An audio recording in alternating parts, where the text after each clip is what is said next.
Hello, good evening. Welcome to a regular meeting of the East Windsor Regional School District Board of Education. Written advance notice of this meeting was provided at least 48 hours ago. Such notice provided the time, date, and location of this meeting and included the agenda to the extent it was known at the time. Notice of this meeting has been given in accordance with law. Minutes of this meeting are being kept by the board secretary and will be made available promptly to any member of the public requesting them from the board secretary at 25A Leshen Lane, Hightstown, New Jersey. Minutes will be provided at cost and in accordance with board policy. Are there any board members present who believe this meeting to be in violation of the Open Public Meeting Act? There being none, we may proceed. In compliance with the fire code of the state of New Jersey, I call your attention to the emergency exits for this room, which are located in the front and back. Sides and back.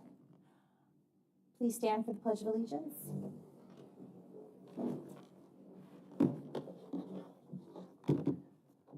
pledge allegiance to the flag of the United States of America and to the republic for which it stands, one nation, under God, indivisible, with liberty and justice for all.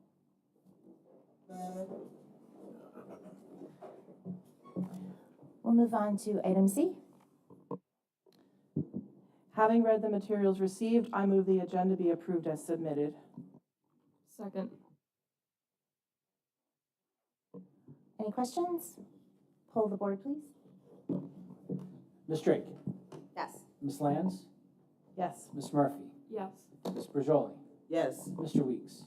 Yes. Ms. Patel? Yes. Ms. Collier? Yes. Ms. LaRusso? Yes. Item D. Be it resolved that the East Windsor Regional School District may hold 2 closed sessions at this meeting. These closed sessions concern personnel, an HIB report of October 28th, 2024. Minutes of these closed sessions will be made available to the public when the need for confidentiality no longer exists. Second. Any questions? Poll the board, please. Ms. Drake? Yes. Ms. Lands? Yes. Ms. Murphy? Yes. Ms. Berjoli? Yes. Mr. Weeks? Yes. Ms. Yes. Patel? Yes. Ms. Collier? Yes. Ms. LaRusso? Yes. We'll now move on to the student representative report. Good evening, everyone. We are so glad to be here and will now be providing updates on the student body. We are extremely excited to say that our Spirit Week was incredibly memorable and something we will remember with joy for a long time to come. On Friday, while freshmen, sophomores, and juniors were taking the PSAT, the senior class dressed up for the annual class picture. It was amazing to reflect on our senior year with our classmates and take this amazing picture in the bleachers. The pep rally went really well with lip-sync dances and fun games, including a tug-of-war. Later that night, we all reminisced under the football lights, watching our final homecoming game and attending our final homecoming dance on Saturday. Moving on, one of our favorite student council events is underway this Wednesday on October 30th, which is the Haunted Hallways event. Every year, we host a fun trick-or-treat experience through the hallways of HHS.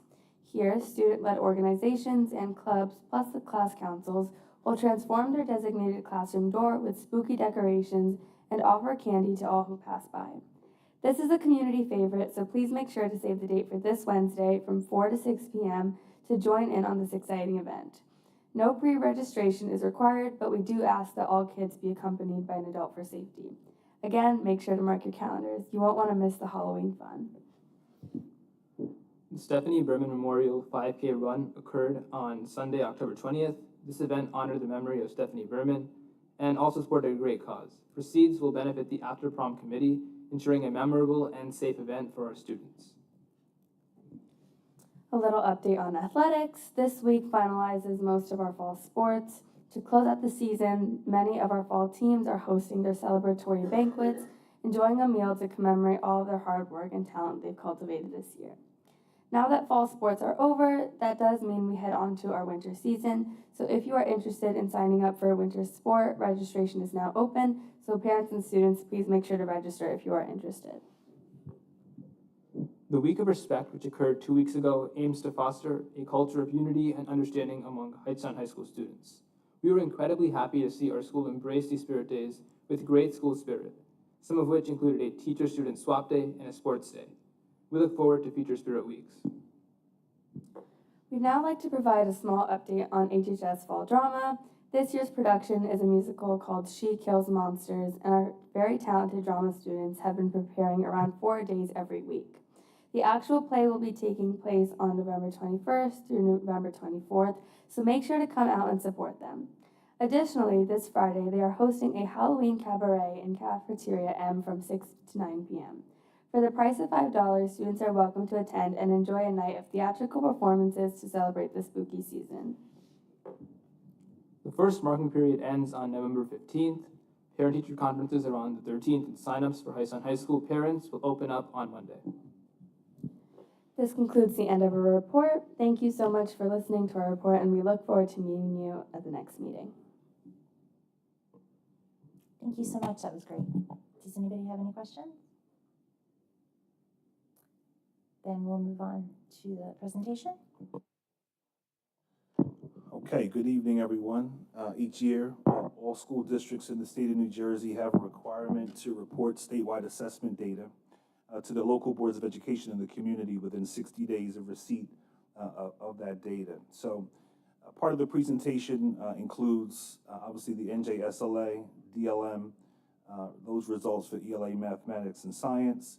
Part of that presentation also includes, or should include, aggregated and disaggregated data, some comparative analysis, but also some intervention strategies to support student achievement. So with that said, I'm going to turn things over to our Assistant Superintendent for Curriculum Assessment and Instruction, Ms. Sandy Small. She, along with members of our curriculum department, will provide that information tonight.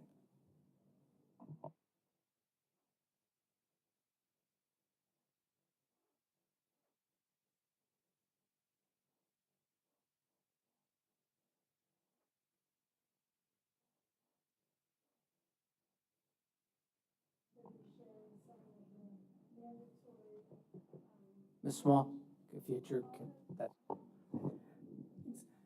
As Mark shared, that we're going to be sharing some of the mandatory data reporting that the state requires. And we're going to try and break up into a couple parts. So those of you who have already looked at this, don't panic. It is not going to be 15 hours like the slides represent.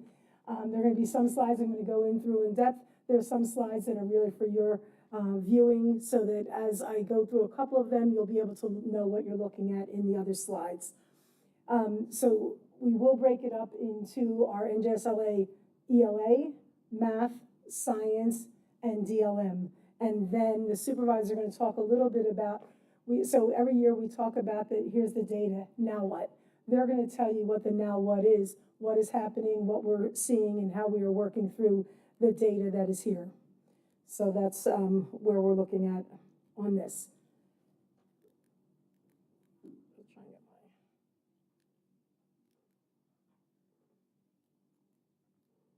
So just as a reminder, with the NJSLA, it is broken, everything except the science. So the science is broken into 4 performance levels. The math and ELA are broken into 5. So this is just a reminder that levels 1 and 2 are below level, level 3 is approaching, and levels 4 and 5 are meeting or exceeding expectations, so that when we speak about the levels, you'll understand what we're referring to. So the first slide we have is our English language arts, and this is grades 3 through 9, which are our tested areas for ELA. When we break through this, one of the things that we haven't spoken about before that I wanted to bring up this year was the scale score and how that impacts whether our students are seeing success. So the scale score of 750 would indicate that a student is meeting, 750 or higher is either meeting or exceeding expectations. So as you would look through the grade levels, what you will see here is that grades 6, 7, and 9 as a collective group are meeting or exceeding expectations, and some of the others are either far below or just below expectations. One of the areas that we have seen a need that we're a little concerned about is in grade 3, where we're going to see there are fewer students in grade 3 that right now are meeting or exceeding expectations versus those who are in a level 1 or 2, which are showing that they are below expectations. I also then, in the next slide, wanted to break it down into our economically disadvantaged versus our non-economically disadvantaged, because this is going to help show us where there's a wide divide in here. So if you look at the top portion of the slide, the economically disadvantaged, what I want to call to your attention is column 3, where you're going to see a slight difference in percentage of economic disadvantage from the ELA to the math, because not all students take the ELA. If you are a multilingual learner who is coming for the first year in district, you do not take ELA. So you will see a little bit of a difference in percentages between this and the math slide. But what I want to call to your attention is, if you notice from grades 3 through 9, we are anywhere from 36 to 41% economically disadvantaged with last year with the students who took this assessment. And what you will notice in the economic disadvantage is none of our grade levels have met expectations there. What you will see is grade 9 was closest, and we have more economically disadvantaged students that are meeting or exceeding expectations than we do those who are below expectations. So that's a nice sign to be looking at. When we go to our bottom portion of that slide, we notice a big difference in there. And we see that in grades 4, 5, 6, 7, and 9, those average scale scores are meeting or exceeding expectations. So again, that's something positive for us. We have to find a way now to bring these two groups together. When we look at English language arts with the district versus the state, though the last slide showed that we have some things happening, here we're going to see in grades 3, 4, 5, and 8, we are still significantly below the state in those areas. Grade 6 is statistically even, grade 7 is a little bit above, and grade 9 is a little bit below the state. Our next slide, we want to go into, well, how has East Windsor been doing over the last 3 years? And this is, I put the last 3 years because it's post-pandemic. So as we look through this, what I want to go through concentrating on is, if you look at grade 3, which is where our concern was from a couple slides prior, you're going to see that 3.4 in that second to the last column. 3.4% more students fell into that level 1 and 2, and almost 3% fewer students fell into levels 4 and 5. That's where there's a big concern. Whereas if you go to grade 6, though it looks like that negative 11.9 is bad, that's really positive. It means there are, bless you, it's 11.9% fewer students in those levels 1 and 2, and we brought them over to the 18% have gotten into the meeting or exceeding expectations. And you'll see the same thing with with grade 9. So in grade 6, 7, and 9, you're seeing that we are making some growth, even if the prior slide said we're still below the state. We're seeing some nice impact on here. Then I wanted to do the 3-year review between us and the state, because we say, okay, where are we now, but where have we been and where are we working? So if you look in the first slide is 2022, the next portion in blue is 2023. I apologize, I have 2023 on the green one. That should say 2024 on that. What you will notice is, if you look again at grade 9, you will see that we went from 8 percentage points below the state to 4%, to we're now at 2.5% below the state. So we are moving in the right direction in grade 9. When you're looking at grades 4 and 5, you're going to see a downward slide, us versus the state. So it's one of those areas that we're going to be working in, and Kevin's going to address some of that when he comes up here. This is the slide that usually confuses people, but what I want to bring you down to that very last box that says 55.5, which is in pink. And I want to bring you all of those pinks that start up at 2018 in grade 3. Those students at grade 3 who are our current 10th graders, they were 54.4% of those students were meeting or exceeding expectations in grade 3. You're going to see they dropped off a little bit throughout the pandemic, and that split between 2019 and 2022 is where we did not do state testing because of the pandemic. You will see that 55.5% of those same students are once again meeting or exceeding expectations. So the colors are going to talk about students from grade level to grade level in there, and that's how you'd work through looking at that one. So the next few slides are going to talk about each of the individual grade levels. I'm going to go into ELA 3 demographics in depth, and then the others you'll be able to look at when you have a moment. So if you look at the third column where it says average scale score, you're going to notice that the state as a whole was a 741, which is below where the meeting or exceeding expectation is. You're going to go through and see, if you continue down that line, that our Asian population in grade 3 was above that meet or exceeds expectation at a 752. And if you go to the far right, which is the number of students that are scoring a 4 or above, you're going to see our Asian population and our multiracial population are the only two that really are well above where the state was. Those that I have in a deeper red, which sometimes is a little bit harder to see, means we're falling far behind the state there. Those that are just in that peach neutral color were statistically close to the state or within 5 points. One thing I want to bring your attention to is similar to like this third slide, is our non-economically disadvantaged versus our economically disadvantaged. There is still that major gap. You're going to see in multiple slides, there's more than a 30-point gap between those two populations in there. And then if you, I'm just going to go through, so grade 4, 5, 6, 7, 8. So you're going to see all of these are going to have similar pieces in there that you can look through as you will. And if you have anything you want me to go back to, I'll be more than happy to go to that. So I'm not sure what slide number this is. I apologize, but I'm on the one that says talk the map of mathematics. So I'm going to go into the math portion of this. And when you come into the math portion of this, we're going to see very similar to what the ELA, that the second column is the average scale score.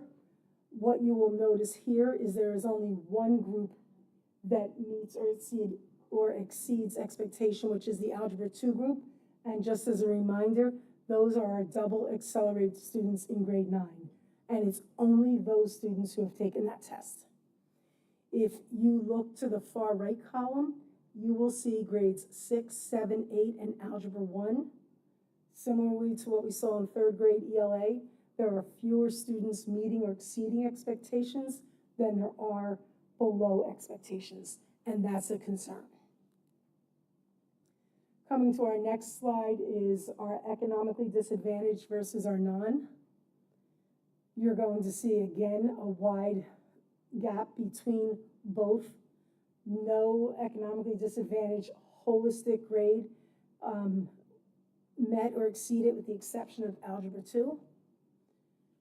And you are going to see with our non-economically disadvantaged grades 3, 4, and Algebra 2 had an average scale score that was at a 750 or above. If we look at math, the district versus the state, you will see universally that, with the exception of that Algebra 2, that we are still behind in the state. What I will call to your attention is grades 5, 6, and Algebra 1 are relatively close with the state. They're within 5 points. So there's some promise that's happening that we're seeing there. When we come to our next slide, where we're looking at it over the years, what are we seeing? Are we seeing declines? Are we seeing increases? One of the things that I want to call to your attention is on grade 5, it appears that we are losing 2.5% of our students back into the levels 1 and 2, which is below expectation. And in grade 8, it seems like we are losing more ground. Even though it's negative 0.5, that's still knowing how low our percentage is going further is a little bit more concerning there as well. You will look in geometry and Algebra 1, you're going to see some promise that we have increased by 15 and 11 percentage points there.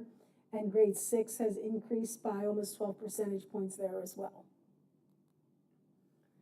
When we compare the district to the state over 3 years, you're going to see some negative growth. So, and I know that's an oxymoron in there, but in grades 5 and 8, but you're going to see some progression that it looks like a nice way of us moving forward in grades 6, 7, and Algebra 1. This next slide, math over the years, is students are what we consider our apples versus apples. And as we go through looking at this, you're gonna see the same thing, that we have a concern. Once we come up to 7th and 8th grade, those asterisks are there because some of our students go into our advanced programs, so they're not in the NJSLA 7 and 8. But one of the things that I looked at on the next slide is, well, how many students are there? And as we go through looking at this, back from 1920, prior to the pandemic till now, in the middle school automatically tells the high school what's going to happen there, because if they're not accelerated in the middle school, they wouldn't be accelerated in high school. We went in 1920 from 48% of our 8th graders taking either Algebra 1 and Geometry to down to 33%. That is up from last year, but we're not being consistent. So one of the things that we are looking at is, what are the expectations we can provide so that our students are getting the background so that they can continue to advance, because we know our students have the ability to do it. We just have to give them the tools to be able to be successful in this. Math grade 3, very similarly to the demographics that you're going to see here. And one of the things that you will see consistently here, not only with the economically disadvantaged versus the non-economically, is our Hispanic population overall is below in every test that we have given thus far. We have to find a way to be able to make sure that we can bridge that gap there. And the rest of these slides will be all of the math that you're going through for each of the demographics. Each of those will be there. If I come over to the Algebra 2, if I draw your attention, where you see some blanks, anywhere where there are fewer than 10 students, we don't put any information because it could be too signified of who the student is. So when you only see like the number of students, we're not including any of their scores in there. So that's why you will see them blank. Do you want me to pause for questions, or you want me to continue and then you can ask at the end? Okay. What does SWD stand for? Students with disabilities. Okay. Okay, so now we're going to go into science. And I'm going to feel like a broken record to what I said last year on here, so forgive me. We're going to go to NJSLA Science 5. The state passing rate was below 28%. I'm not sure what I compare to everything else. I can tell you all of the numbers that are here, but if we're above them at 30%, that's great that we're above the state, but 30% of our students meeting expectations for a level just doesn't help me out on that one. So I struggle with this because though we're above the state, I'm not really sure what the state's looking at being happy with the 27%. Sorry for that sarcasm, but that's just a matter of, I struggle. It's at 8th grade. The state is at 18.8% passing. So I'm not really sure how to compare us to that. So I can just tell you the numbers and stuff that are in here. When I come to grade 11, I have even more concerns. Not that because the state is at 28%, but if you notice, I have 2 additional columns in here that I did not have in 5 and 8. If you look at the percentage of students with valid scores, less than 55% of our students took this assessment. So with 45% not testing, it makes it very hard for me to be able to come to the board and say only 19% of our students are meeting the state expectations. So I don't know how to compare it other than say, here's what was given to us and I can give this to you, if that makes sense to you. So that's the extent of where I'm going to go with science for this one. Then our next one is the dynamic learning maps. And just as a recall for you, the dynamic learning maps, which we consider the DLM, is the alternate assessment that is for our special ed students. And if you look through the boxes that are here, you're going to see some of the questions that must be addressed before a child is able to say, or for us to be able to say that a child will take the DLM. And the 3 questions are, does the student have the disability that significantly impacts intellectual functioning? Will the student's significant intellectual disability impact post-school outcomes? And does the student use substantially adapted materials and individualized methods to access information? If those are true, then our students would take the DLM. If you recall, our students are graded on the DLM as emerging, approaching, at target, or advanced. In English, and this is district-wide where you're going to see this, so in English, there are 36 students district-wide who took this assessment. 14% were emerging, 36 approaching, 44 at target, and 6% advanced. With the math DLM, again, 36 students took this, 33% emerging, 25% approaching, 28% at target, and 14% advanced. In science, there were only 14 students because, again, it would only be at those grade levels that science is given, and we were at 7% emerging, 43% approaching, 43% at target, and 7% advanced.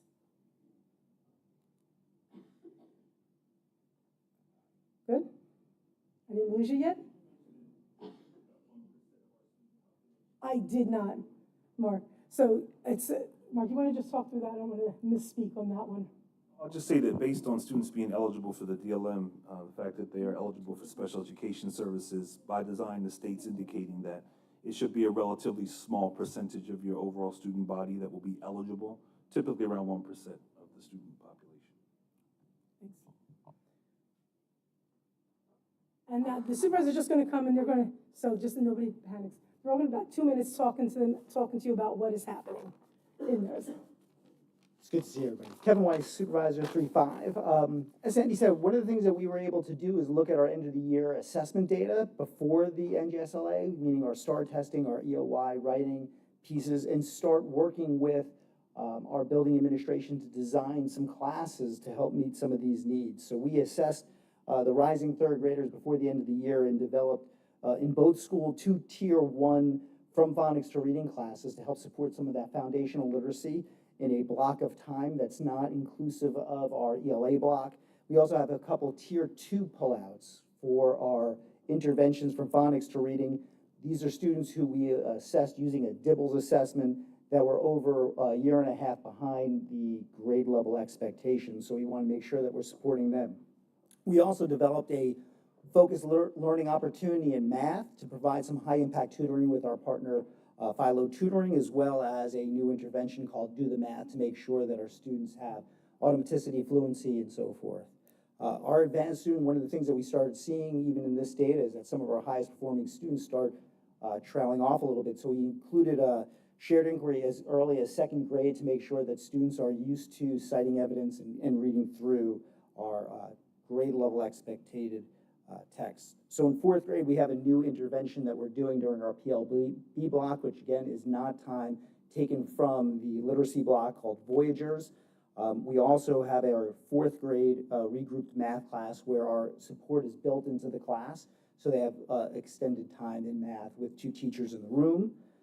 In 4th grade, for our enrichment programming, we re-looked at our enrichment reading program, and both in 4th and 5th grade, we're using a program called DBQ, so that students are used to looking at document-based, taking part in conversations, having debates, and things of this nature to make sure that they're engaged and participatory at high levels.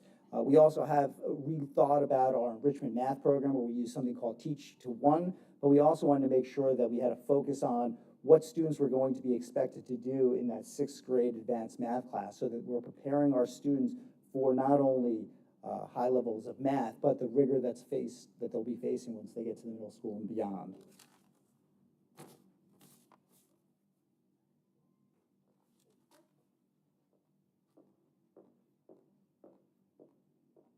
Hello, everyone. In addition to all the resources that Kevin has mentioned, we have for all of our learners in the 3-5 world in bilingual education, Reading Explorers for all reader levels where we teach reading through all content areas. We have the team toolkits for ESL, we have the Right Track program for reading, our Savas books and our our Savas Math and our TCI Science books are available in Spanish and in English for the students, and in order to support the students in bridging, they have an opportunity to work in either language. All of our teachers in the bilingual ESL program have been trained in SIOP, which is the Sheltered Instruction Operational Protocol, and they use these strategies to teach our students. Our struggling learners, who are very often those students who have the least amount of English language skills, are taught explicit phonics instruction and vocabulary development. Again, we have PSYOP strategies, and we have some of our students targeted to receive the Orton-Gillingham services. One of our ESL teachers has also now been trained in Orton-Gillingham to be able to provide those services to the students in the 3rd grade. Our on-level learners continue to receive vocabulary development and reading comprehension. The teachers, again, incorporate different PSYOP strategies to be able to support that, and they have access to all the grade level materials. Our advanced learners are our level 5 students. They are students in the general education classrooms. They work with grade level resources, and they are challenged to express themselves with the same level of fluency and accuracy as the monolingual students in the classrooms. Our professional development opportunities that are coming up for our teachers on the 19th of November and the 17th of December. Teachers are going to receive, the bilingual ESL teachers are going to receive PDs for teaching, using the science of reading to teach multilingual learners. And there will also be a professional development in December for general education teachers to help them modify assessments for the multilingual learners that are in their classrooms.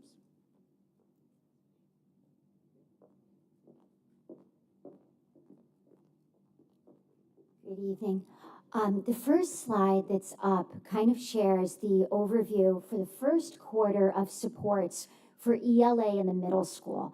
And we did attach all of them to the appendix, but just to kind of highlight so you can kind of follow where we're going. In each of the quarters, we focused on 3 core areas that we seemed to get results with last year. When the assessments came in this year, Sandy shared that in her overview, where we had pockets of growth. So we aligned those practices, those trainings, and those resources more intentionally into each of the quarters. And the 3 areas were the small group guided reading. We put a strong focus on Tier 1, Tier 2, and Tier 3 on comprehension. In Tier 3, we also continue to embed rewards, which is a multi-syllabic decoding program that increases automaticity and fluency in our students who come up from the previous grade and do not have those skills. That is in our 6th and 7th grade, and this year we reintroduced in 8th grade a comprehensive program. We also looked at craft support in writing. So one of the things that came back with all the state data were the evidence tables, which tell us specifically which skills needed to be zoned in on at each grade level and with each cluster. So we embedded those in craft support and did a lot more intentional curriculum writing this summer to ensure that students across all levels continue to grow if there was growth and get that support of small group instruction in the writing block, very similar to what we do in the reading. And we outlined in those maps a couple of ways that we're doing that for you. Finally, we integrated a number of AI tools into the teacher training and the support for students. We got out kind of ahead of this as early as January this year and had some adapters who started using those as interventions, and they were coming back, and we aggregated the data on the students they were working with. Those came back very strong. So we did a lot of staff training this summer. We continue to bring that through this year, and that includes 3 major platforms. So I shared those with you in those overviews. The other areas I want to just kind of focus in on for a moment is the during the day versus the after school. Every year we come up and we explain to you the supports, and a big one is after school support. We put a lot of time into that and energy, but over the last couple of years, we have just not had the attendance there. And I think it's competing with sports, it's competing with other interests of the students after school. So we looked strongly at our in-class options during the school day, and I'm sharing with you here a couple of ways that we're doing that. That includes tiered small group in both literacy and writing. It includes looking at our writing workshops and allowing students greater time to engage in reflective writing and smaller time-bound writing that kind of supports them with some of the skills gaps we saw on those evidence tables. We also infused our comprehensive literacy model this year. And if you think back to what Sandy said about the 8th grade, that was our one area in the middle school where we saw a significant drop. So bringing that program back, we're excited. That is a 2-teacher model at each grade level. So that is the whole period this year in all 3 grade levels. So we're hoping both the small class size there, the intensive instruction, and the specific resources in those 3 areas will support greater growth in our 8th grade students as well. Our 8th grade students are now our 9th grade students. So we brought those same supports into the foundational literacy course up here, and we utilized the curriculum to kind of embed elements that we saw those students needed before they even came up to the high school. So while this says grade 6 to 8 supports, some of those go up to the high school because the kids are up here. And then finally, I also want to mention that in looking at the Tier 1 and 2, we brought in Power Up and Lexia, which are programs. They are digital platforms, but they have a very strong in-person component. That goes into our smaller literacy blocks. There are off-screen lessons, and there is on-screen practice. The teachers teach, and the computer gives them extra practice. So more to come on that. We'll see how that goes this year, but that is a program that we've had success with in our comprehensive, and we're kind of tiering that out, particularly in our 6th grade. Thank you.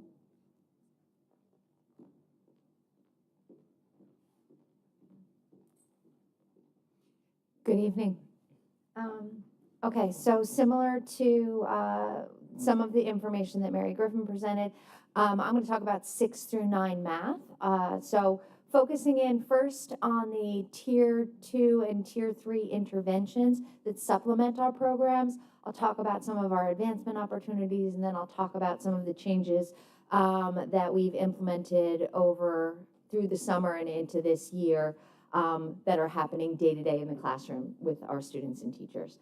So for our interventions, the first thing that we did is we added a Tier 2 comprehensive Course 3 class. So we have always had a comprehensive 6th grade math. We've always had a comprehensive 7th grade math. And we added in that really important comprehensive 8th grade math class because we know that is an area where our students are struggling. So providing 2 teachers in the classroom, identifying students that can benefit from not only the extra attention that they can get from having 2 teachers, but some additional resources that we're exploring and trying with those students to see if we can help move the needle in those cases. In addition to that, we also have our Tier 3 interventions in the form of our after-school Title I programs. We run 3 phases, both at the middle school and the high school, targeting different students, targeting different needs. In the first phase, we're really looking to get those students that could use a leg up at the start of the school year. Similar in the middle school for our 7th and 8th grade students, as focusing primarily on our 9th grade students at the high school. So looking at this data and identifying students that really maybe we need to take back a little bit or give a little bit more focused one-on-one support. Phase 2, we focus more on those students that are sort of in the middle. They're not quite meeting expectations, and we hope that by providing them a little bit more targeted help, we can kind of get them over the hump. And then our 3rd phase is in the spring, and that's where we look for those students that have been somewhat inconsistent over the year. We look for opportunities to bring them in after school, make sure they have a little bit more one-on-one or a few on-one support from a teacher, just to kind of hold them focused on math instruction and math learning so that when we send them into the summer, either A, we can encourage them to come in for some of our summer programs, or we can at least minimize that summer slump that some of our students experience, many students experience. For advancement, I know Ms. Small talked a little bit about the fact that some of our advancing math students' numbers are dwindling. I didn't phrase that right. The number of advanced math students are dwindling, not our advanced math students' numbers are dwindling. Anyway, so we have always offered opportunities for students who are demonstrating readiness to have access to advanced coursework. We try and be as fluid as possible, so it's not wherever they start their 6th grade year with us, that's kind of going to determine the progression for their next however many years they are with us. If they show up in 6th grade ready for an advanced track, they can continue to move forward on that in that program, but we also offer them the opportunity to try more advanced coursework in 7th grade and 8th grade. Because of that, in the high school, we have our 9th grade students arriving in Algebra 1, Geometry, and Algebra 2 coursework at the high school. While we don't have those opportunities to kind of jump up in terms of the program of math they're learning, we do give them opportunities to level up into honors classes and AP classes. Went too far. Okay, so to talk as quickly as I can, because I think I overused my time, some of the things that we've done that are more focused specifically on the work that we're doing with those students in the classroom. The state released new math standards, and so over the course of the summer, many teachers on our math teaching teams showed up to write curriculum to align it with the new standards, and in that process, they talked about existing programs, rearranging how they delivered instruction, and modifying some of the strategies that they were using for assessment and instructional delivery. At the middle school, we hired 2 additional teachers that allowed us to restructure our teams, minimize class sizes in math course 1, 2, and 3. And because we don't have teachers that are teaching extra classes, we have more opportunities for teachers to participate in common planning. In the middle school math program, one of our supplementary resources is ALEX. It is a partially AI-driven math tool that supplements our core resource. It can be used inside the classroom and outside the classroom. Students traditionally have used it to kind of go where they want to go or where they need more help. This year, we're targeting a little bit more of a focused application on how teachers are using ALEX in the classroom to make sure that our students are receiving stronger foundational support. We are meeting with each teacher in the middle school to talk about their data from last year. We are making sure that they understand where those opportunities for growth are for the students that they have this year. We're continuing focus goals from last year in terms of using data, meeting with students, conferencing one-on-one, and allowing students to create goals for themselves based on their math practices. And we are integrating a bunch of new engagement strategies within our math classes, including vertical whiteboards to increase collaboration and student time talking about math and participating in academic math discourse, making sure that all of our students in all of our academic levels or grade level courses have access to tiered activities, so those struggling learners have the work that they need, but our students that may be potentially ready for advanced coursework are giving opportunities to show that they have readiness there. Supplementing our core resources with some NJSLA style resources to make sure that students aren't going into the test and taking those types of questions for the first time there. And working on building more project-based work into our math courses, so it's not all algorithmic learning and assessment, that students have opportunities to do applied math skills across all courses. Thank you.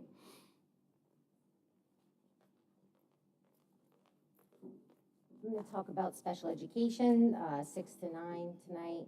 One of the major focuses this year is literacy. One thing that I've implemented into 6 to 12 is the reading across the curriculum.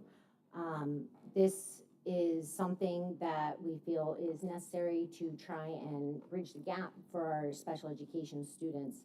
One of the programs that we incorporated this year is called Newsella, and we have this program now in science and social studies, and it differentiates articles for students based on their reading levels. And it's a push to kind of get kids to read across the curriculum in all of their classes. This year, I worked with the reading specialist to hold professional developments.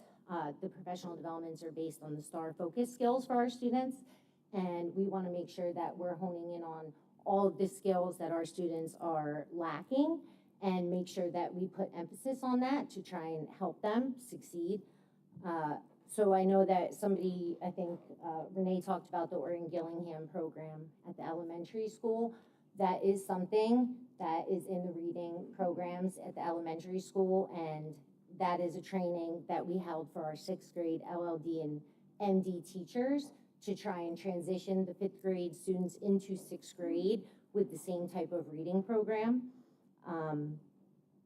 They're also receiving training every other month with the reading specialist to continue to reinforce the skills that the students will need during that program. I know that Mary had talked about the rewards reading program in the classrooms at the middle school. We also use the rewards reading program in our OCR 6th and 7th grade classes, just to kind of hone in on those basic foundational literacy skills.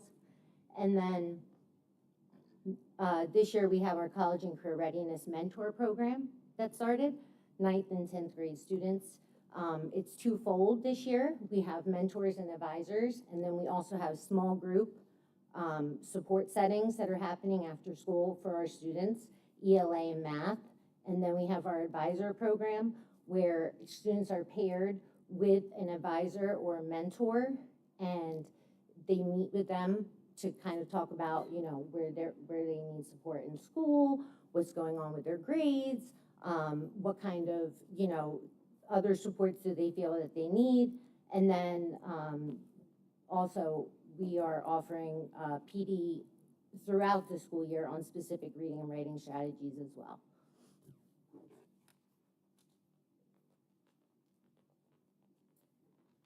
Good evening. So I'm here to talk about support for multilingual learners. We focused a lot for all learners through the SIOP strategies that we've been teaching. We've taught all and trained all of our ESL teachers along with our shelter teachers. With that, we have been focusing on strategies that they can implement in the classroom, differentiating of reading based on data. So we've been very intentional at looking at Access, STAR, and some of the Lexia data that we've collected to create action plans for guiding instruction. We've differentiated tasks based on topic and theme, but we're ensuring that our teachers are expanding on questioning and task expectations by promoting student discussions. So we want the students' voice heard in the classroom, and they're doing a really good job of getting our students up and moving and away from the computer to use the language. We've increased station activities. This summer, station PD was a big essential PD of ours.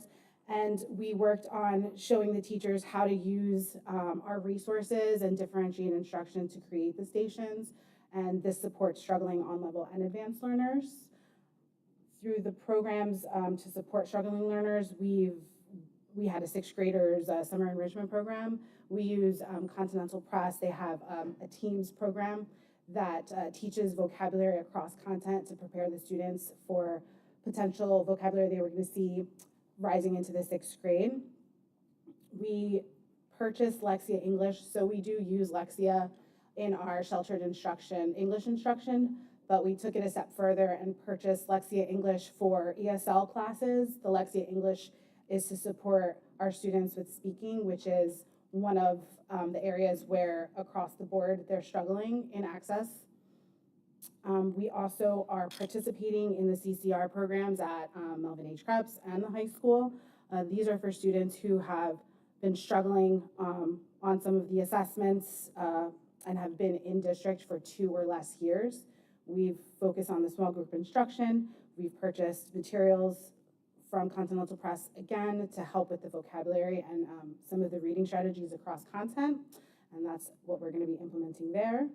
And similar to Mary Griffin and some of my other colleagues, we are using and we've provided PD on AI support on how to differentiate and how to help our on-level learners. And by doing so, we've used DFIT. We've taught them how to meaningfully create lessons using it, and Brisk, as well as Magic AI for creating rubrics.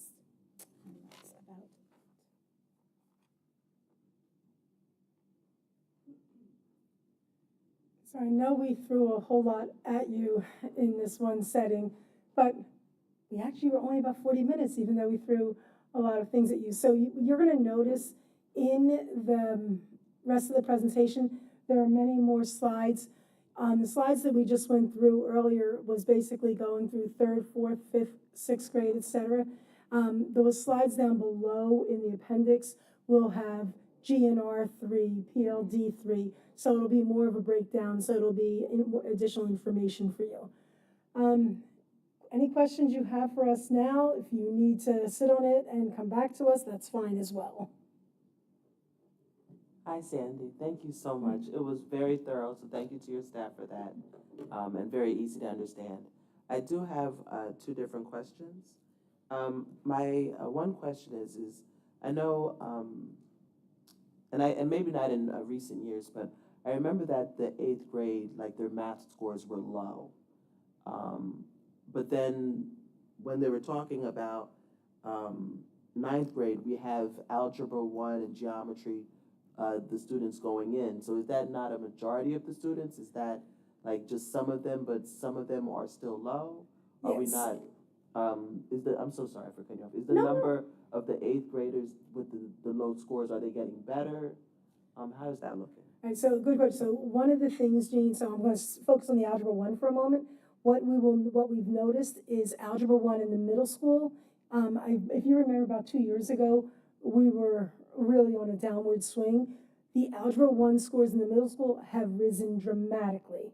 So if you actually pull up the Algebra 1, actually it's a good point for me to, if you give me a second, I can get to it. The Algebra 1, you're going to say in the middle school is significantly higher than, so if you come look up on the screen, you might know, I don't know what slide number it is.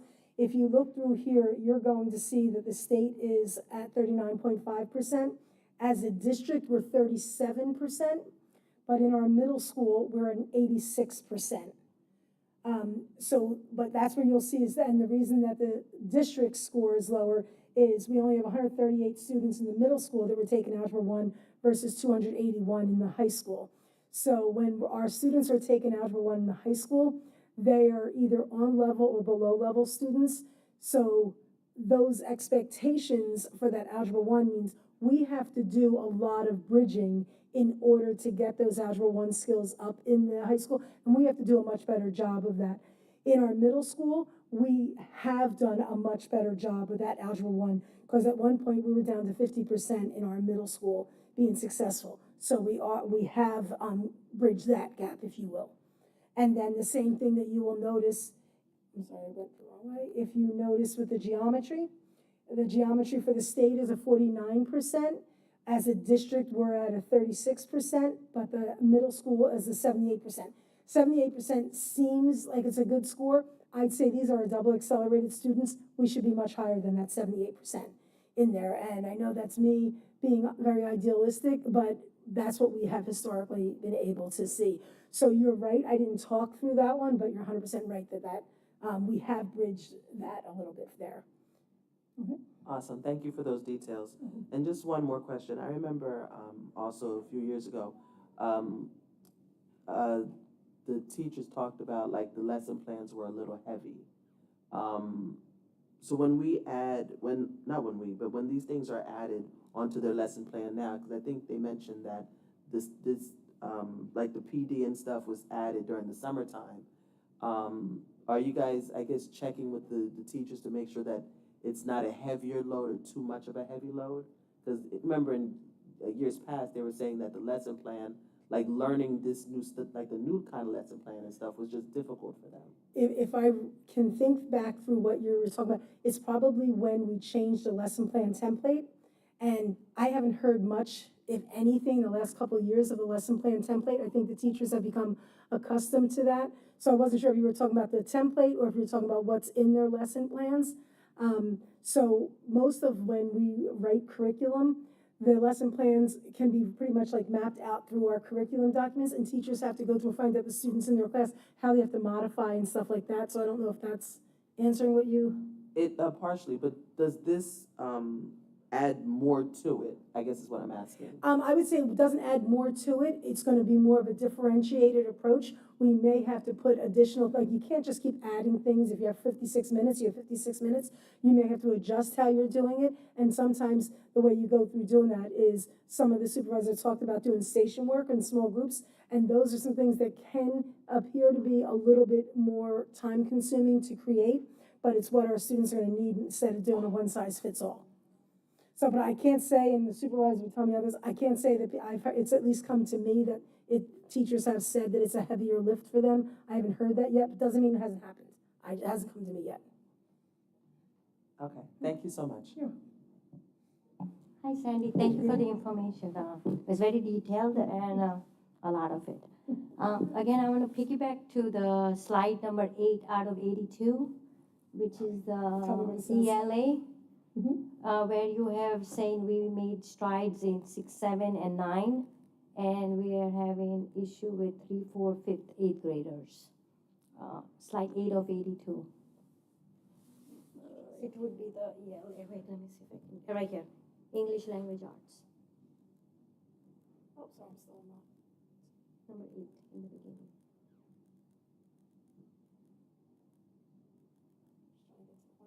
That one? Yes. Yes, okay. So as you see, the numbers are going up and down, which is I understand. But now we are having issues.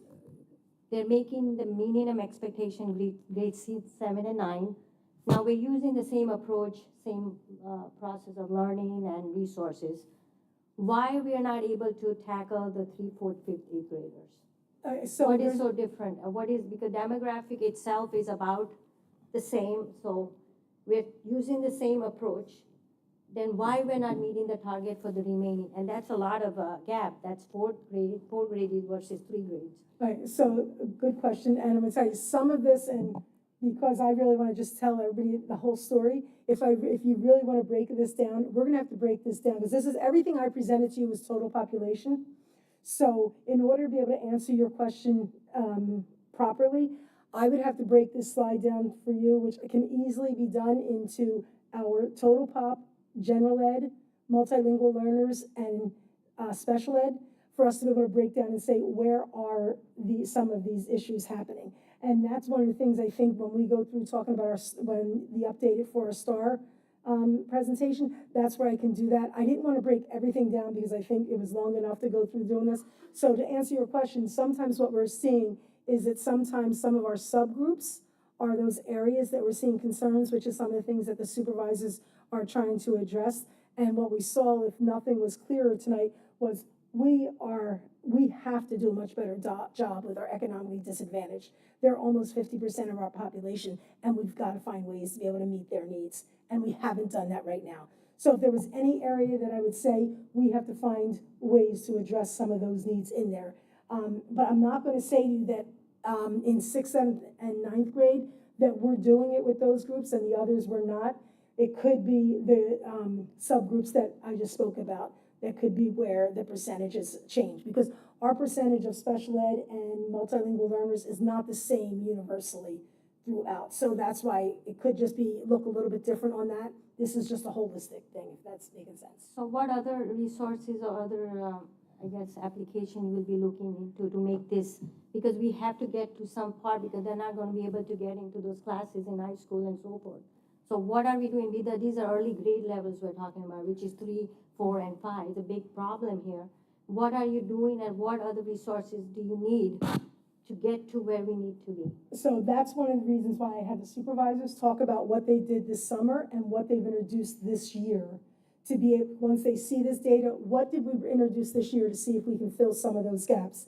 And a couple of the supervisors said to you, we've added this, this, and this, because when we tried in some pockets last year, it worked. Now it's time to try in bigger pockets. So I would say to you, if part of your question is, what do we need from you as a board? I'd say that you guys have given us everything we need. We now are going to try and say we tried things in small pockets. Now we have to see if it works in the larger group in there. And that's what the supervisors, when they were presenting to you, came up and said, here's what we tried last year, here's what we're trying now. So they're going through working, and one of the things that we do as a curriculum department is we're going to try, we come back and see what's working, we do walkthroughs, we go through. So part of our thing that we look through is let's instruct, let's teach, let's go in and coach, let's inspect, let's reteach, let's inspect, and then let's evaluate, so that we're given every support we can. So I'd love to say to you, but by next month, all of this is corrected.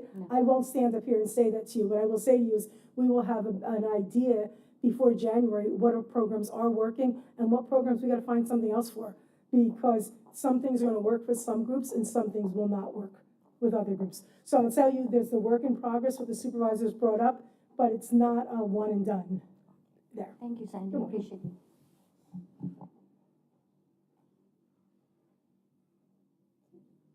I have a question. In the appendix, is there, or is it in the, I see the info for grades 3, 4, and 5. I don't see crafts. So the only thing that is in the appendix, the additional supports, are you asking for it? So if there were any supports, like some of the supervisors had pages of supports, which we did not want to have to present, so they gave you a snippet and they put the additional in the appendix. So not every grade level. So middle school is in there. You do have some middle school ELA in there. No, even in the appendix. In the appendix, you should have 3-5 ELA and 6-8 ELA in there. Do you have the latest one up there?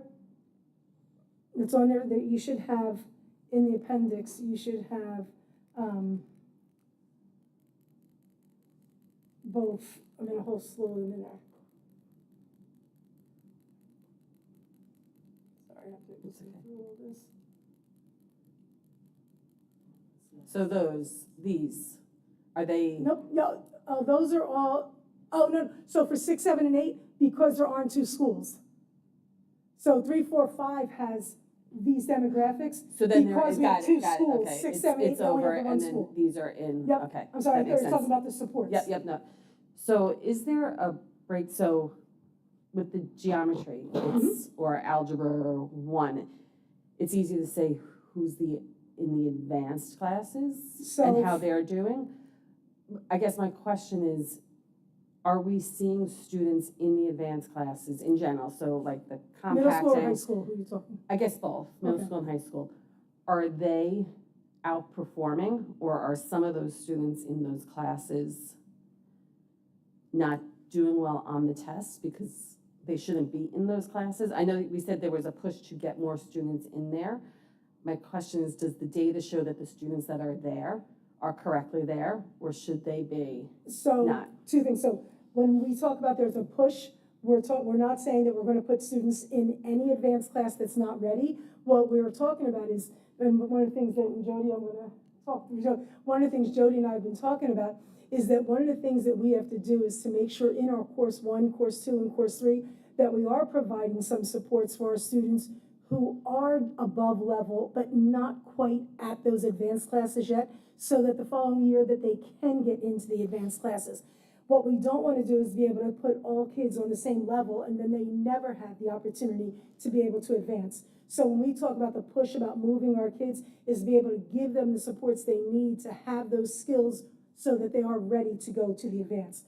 Do we see some students in our advanced levels that sometimes, in our 7th grade, we typically have 98% of our students are passing our Algebra 1, and that's exactly where we should be.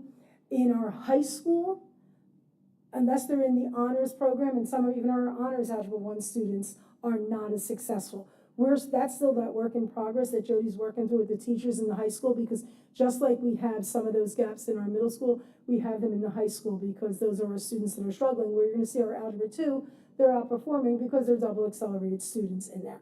So we would never put students in that aren't ready, but we need to provide more opportunities to make sure that additional students are ready as they have in the past in the district. So then what we're seeing then for those honors students is that they're performing like meets or exceeds generally. For algebra in 7th grade, yes. Geometry, I'm going to tell you, geometry in 8th grade, we were not where we should have been for geometry in the 8th grade, if I can pull that back up. It was still high, though. It was still high. It was the 78. You It was thought it should be 78%. higher. It should be higher. Right, but are we seeing, so for instance, Algebra 1 honors students, because those classes do move quicker, right? Are we seeing those students meet and exceed, or are we seeing? So that's what I just shared with you. Our honors Ever 1 students are only in 9th grade. Right. So are not in our advanced. So our honor students, for the most part, are meeting or exceeding, but they all are not doing that yet. And then I know we said that the STAR scores usually predict these.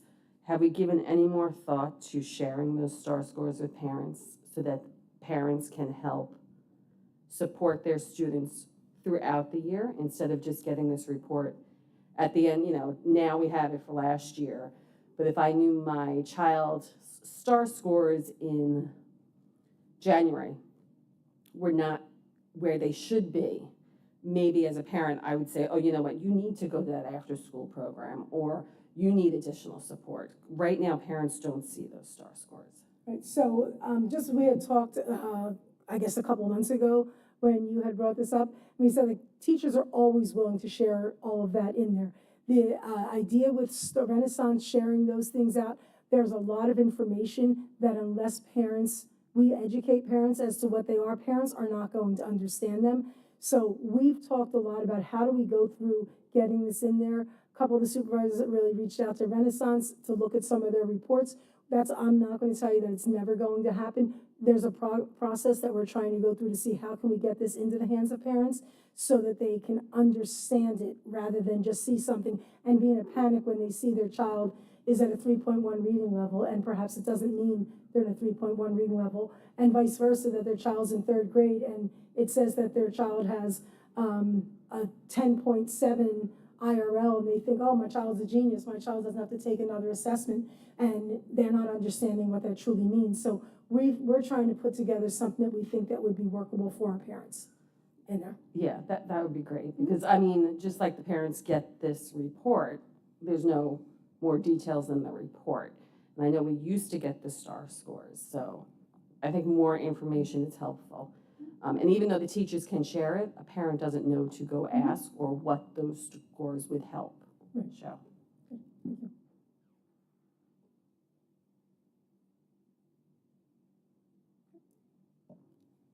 Sandy, I'll have more questions after I digest all this, but can you I know just students with disabilities, SWD, can you define who is in that group specifically? Because I know the DLM students are not. I'm busting him. Okay. So I'm just busting, just trying to get him. So I can call him up if you want.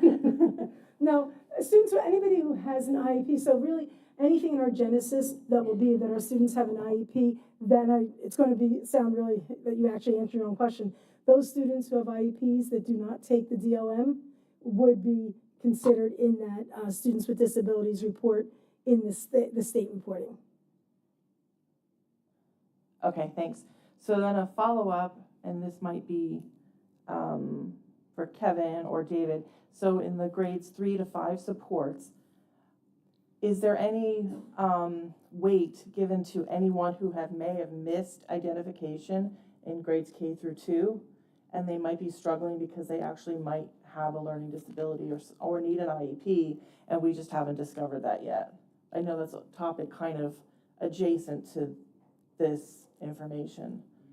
Yeah, I'm not sure how to answer that. Like, how are we determining these students who might not be meeting grade level expectations?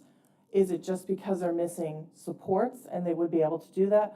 Or can a certain percentage of them or any of them might possibly qualify for an IEP and they just were missed earlier on for whatever reason? For the purpose of this report, it will be those students who have an IEP when taking that assessment. So it wouldn't be included in this data. No, not included, but perhaps some of the supports we're talking about, say on slide 44, might not actually help a student who may have a unidentified learning disability. Because I know some students might pass through the 3rd, 4th, 5th grade without being recognized of that. Yeah, I think initially, if we have students that are underperforming, I'll just say that based on grade level standards, then we do have a cadre of supports and interventions that we'll put in place based on some of the assessment tools that we're using. And that will be child study team referral. If we believe we've exhausted some of those interventions and we feel as though there may be a need to refer that student to the child study team for additional information, that will be the case. All right.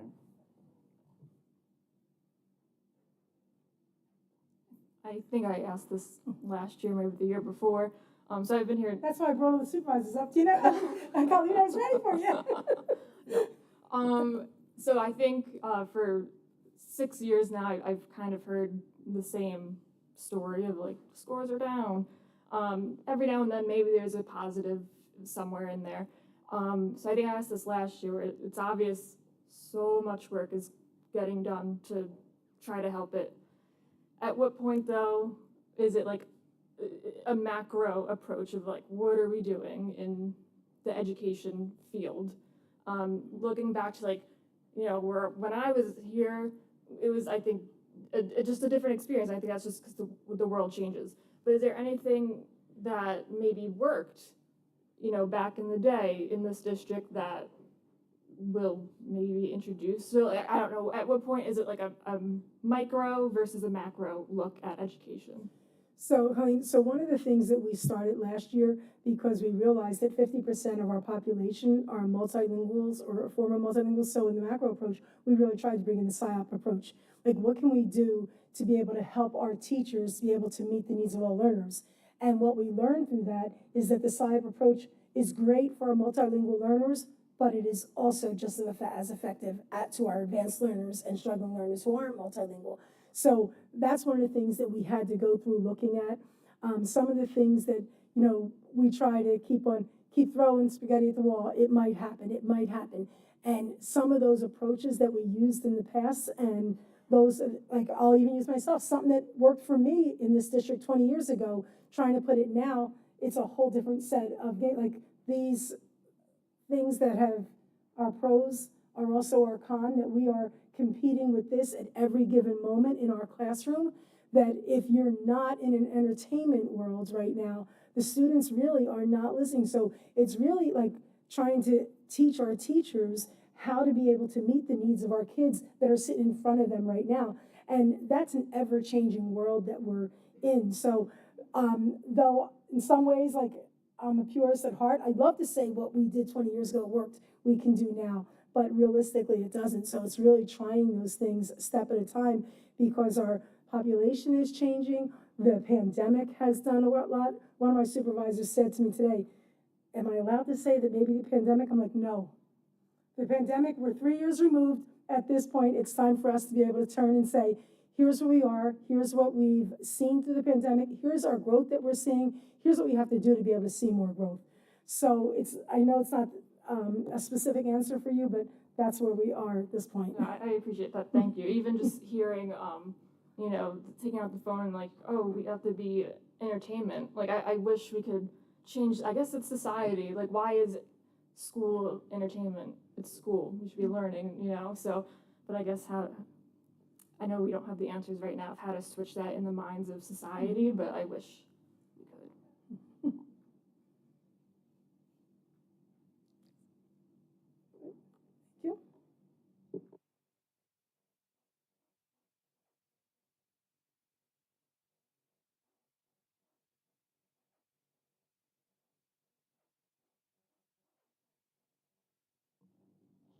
Thank you, Sandy, and your team and all the supervisors. Paul, can we put this on old business for the next meeting? We'll move on to superintendent report. Okay, good evening again. I would like to thank Sandy and the supervisors tonight for providing a pretty comprehensive update regarding our state assessment data and some of those interventions we put in place. A few updates for tonight. I'd like to call to the board's attention one of our policies for first read tonight, policy 2365, acceptable use of generative AI or artificial intelligence. Obviously, this is something that we have to face in society, which I think has good use. some constructive use, and we believe it can support in the educational process. So what we have on the agenda tonight is an initial policy that we believe will represent some guidelines as it relates to leveraging what we think the benefits are of AI tools within a school setting. This policy was developed really to focus on student expectations regarding the use of AI.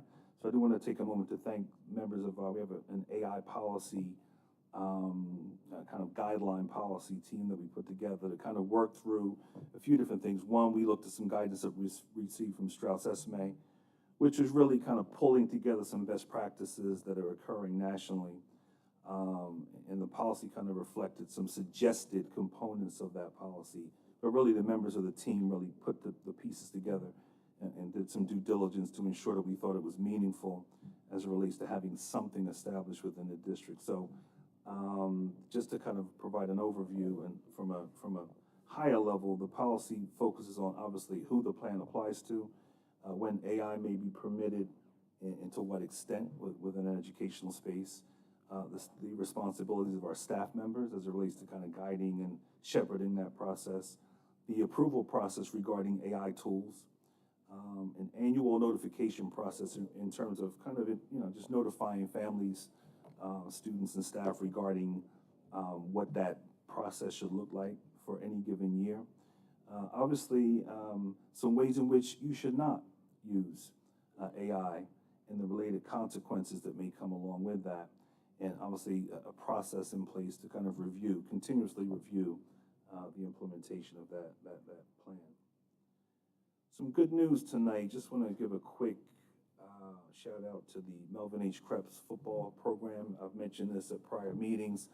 Just to refresh our collective memories, this is the first year that we've had a middle school football program in the school district.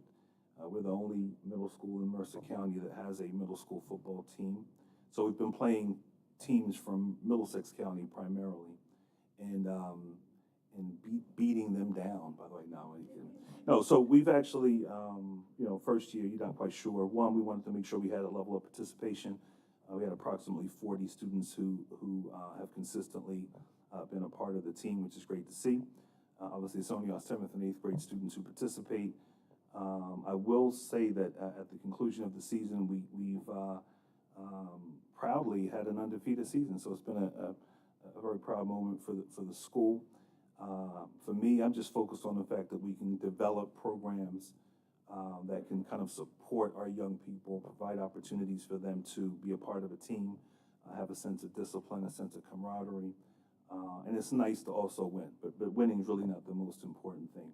I just want to, have a few thank yous in terms of folks who I think were instrumental in ensuring that we were able to launch this program this year, starting with our athletic department, obviously our coaches, the Krebs administrative team, and obviously the board for supporting this new opportunity for our middle schoolers. Hey, this week, in some places, we call this Halloween week. So just as a reminder, we are going to have parades scheduled for each of our elementary schools on Thursday, October 31st.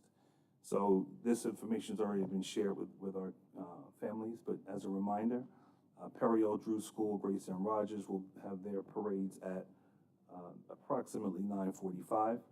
Walter C. Black and Ethel McKnight, their parades will begin at approximately 1:45. And I should preface this by saying this is weather permitting.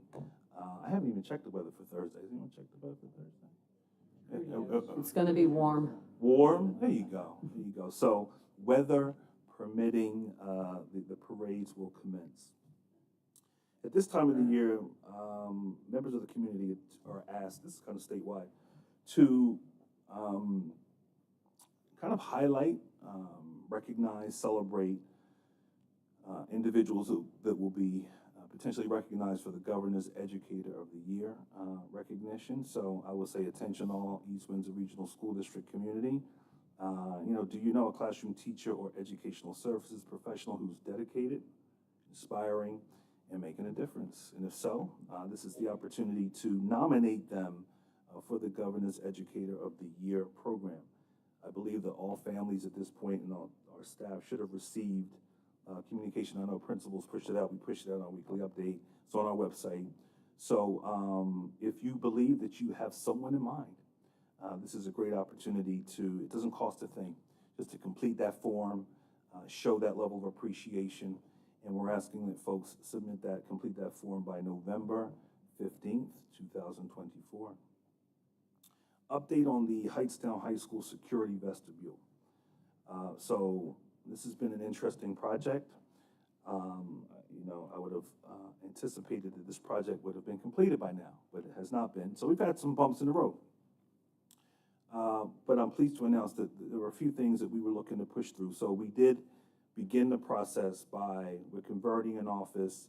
We're going to put an exterior paneling with a window/door component, and we're kind of reconfiguring the interior of the two office spaces that we're converting. So we did begin that process in the summer in terms of kind of clearing that space out. But we hit a few bumps in the road regarding permits in particular. So our contractors were raring to go, but they had some red tape that they needed to wait for. So I'm pleased to announce that the permits have been received, and we have a green light to continue with that process. I believe our contractors will be in tomorrow, second shift, completing that work. So I'm excited about that. Hopefully that progress will be somewhat expeditious and efficient as we move forward. So at our next meeting, I'd like to share an update regarding where we are, because obviously our goal is to try to get that completed as soon as possible for the high school community. Just as a reminder, in closing, the week of November 4th, our schools will be closed for students. That will also include the Kid Care program. And with that, that concludes my report. Thank you. Does anyone have any questions? Hi, I have a question. The question is, on October 23rd, Timothy Shoemaker was at the high school. Do we have any updates on that and how that went? And if we were able to get a recording? No recording. Timothy was not permitting recording. So you may have had a very entrepreneurial young adult recording it with their cell phone, but no, Timothy did not permit recording. We did include an update in our weekly update regarding Timothy being here. I would only have anecdotal feedback in terms of how that was received. I don't know if Mr. Vincent would like to share any high school student perspective regarding that presentation, or Mr. Point DeJour from a middle school perspective. But sure, if you have something to offer. And were there a lot of parents? Like, how was the turnout? So we, at the high school, we had it by grade level. So, the students kind of saw it by grade level. It was well received. He definitely is a little bit of a showman. He comes with a full light show, so it's very interactive. His message was pretty powerful. I think the kids were pretty receptive to it. It's a tough topic for students to hear because of everything that's surrounding it. He spoke very honest, and he kind of tailored it a little bit to each grade.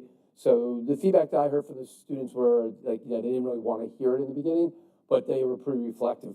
We saw him right before COVID, and one of the things after he came, we definitely saw a change in attitude. So I think it would be interesting to talk to some students after it sets in a little bit.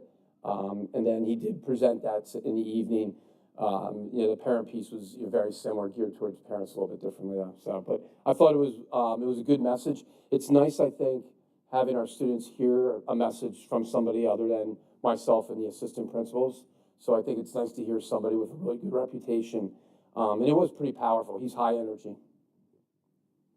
Okay, but did we have a good turnout with the parents? Like, was it crowded? Was it a low turnout? No, it was not a very good turnout for the parents. No. Okay, thank you. Well, how did the middle school go? Because I see in the newsletter they talked about it. Because that was on Friday, October 25th. They did it right after us, so I don't know if somebody wants to talk about middle school. The newsletter is very detailed. I loved it. Right, you have to put you on the spot. I know you're pinch hitting tonight for Mrs. Felicetta. So anything to share regarding the middle school presentation? If it echoes Mr. Vincent, that would suffice. If you have something illuminating beyond that. Okay.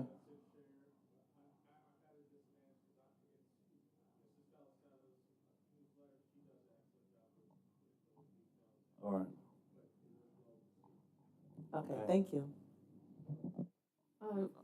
I have a question about the football team.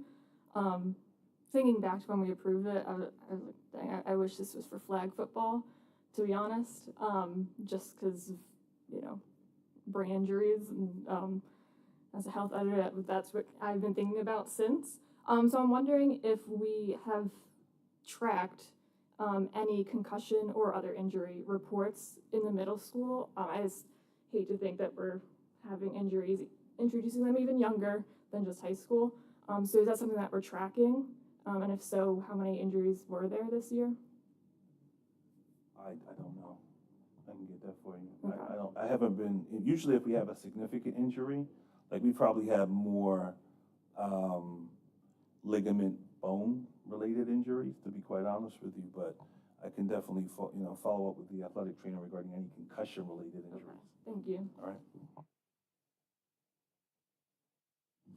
Just a follow-up on that, does the middle schoolers do the concussion training thing, whatever it is before, and the test? Yes, they do. Are there any other questions?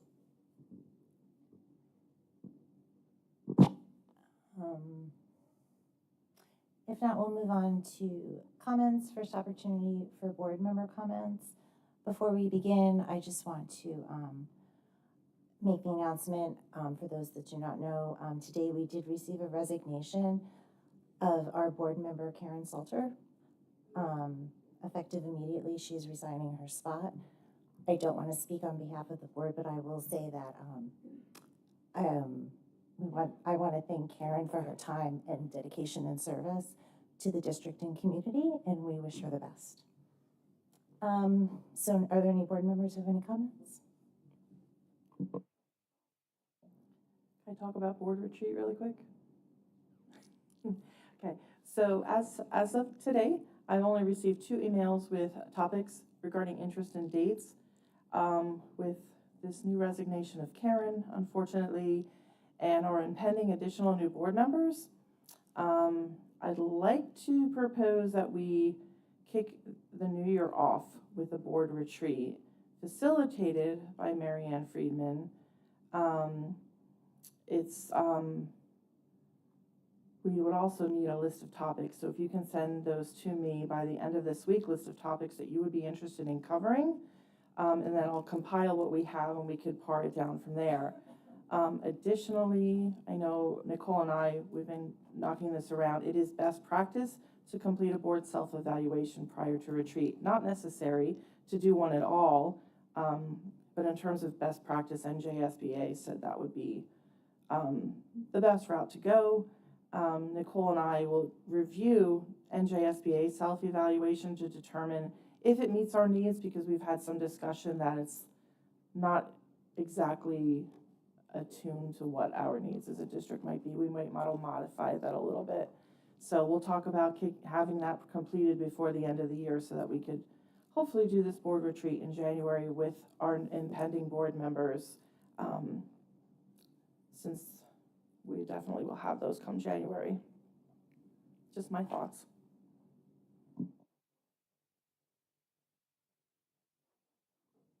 Any other comments? I just have one comment.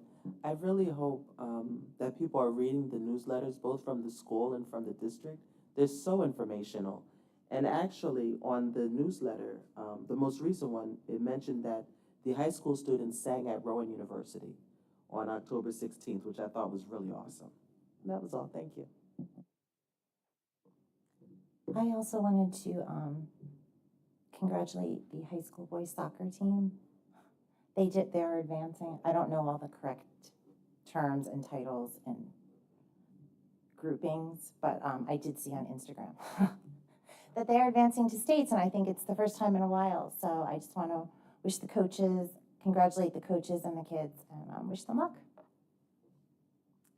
If there's no other board member comments, we'll move on to public comment. First opportunity for public comment. Is there anyone from the public who wishes to speak? If there's none, then we will move on to executive session. I don't think We shouldn't be that long and then we'll be back to vote on. I know we say that every time, but we really shouldn't, and then we'll be back.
Board is back in session.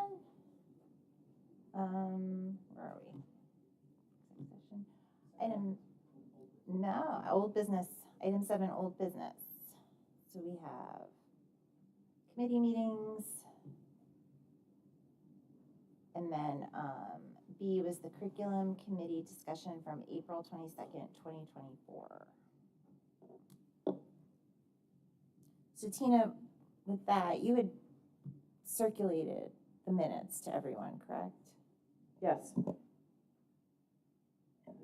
Paula, you still had some outstanding comments? Yep. And if anyone else after Paula, feel free. So, hold on, here it is.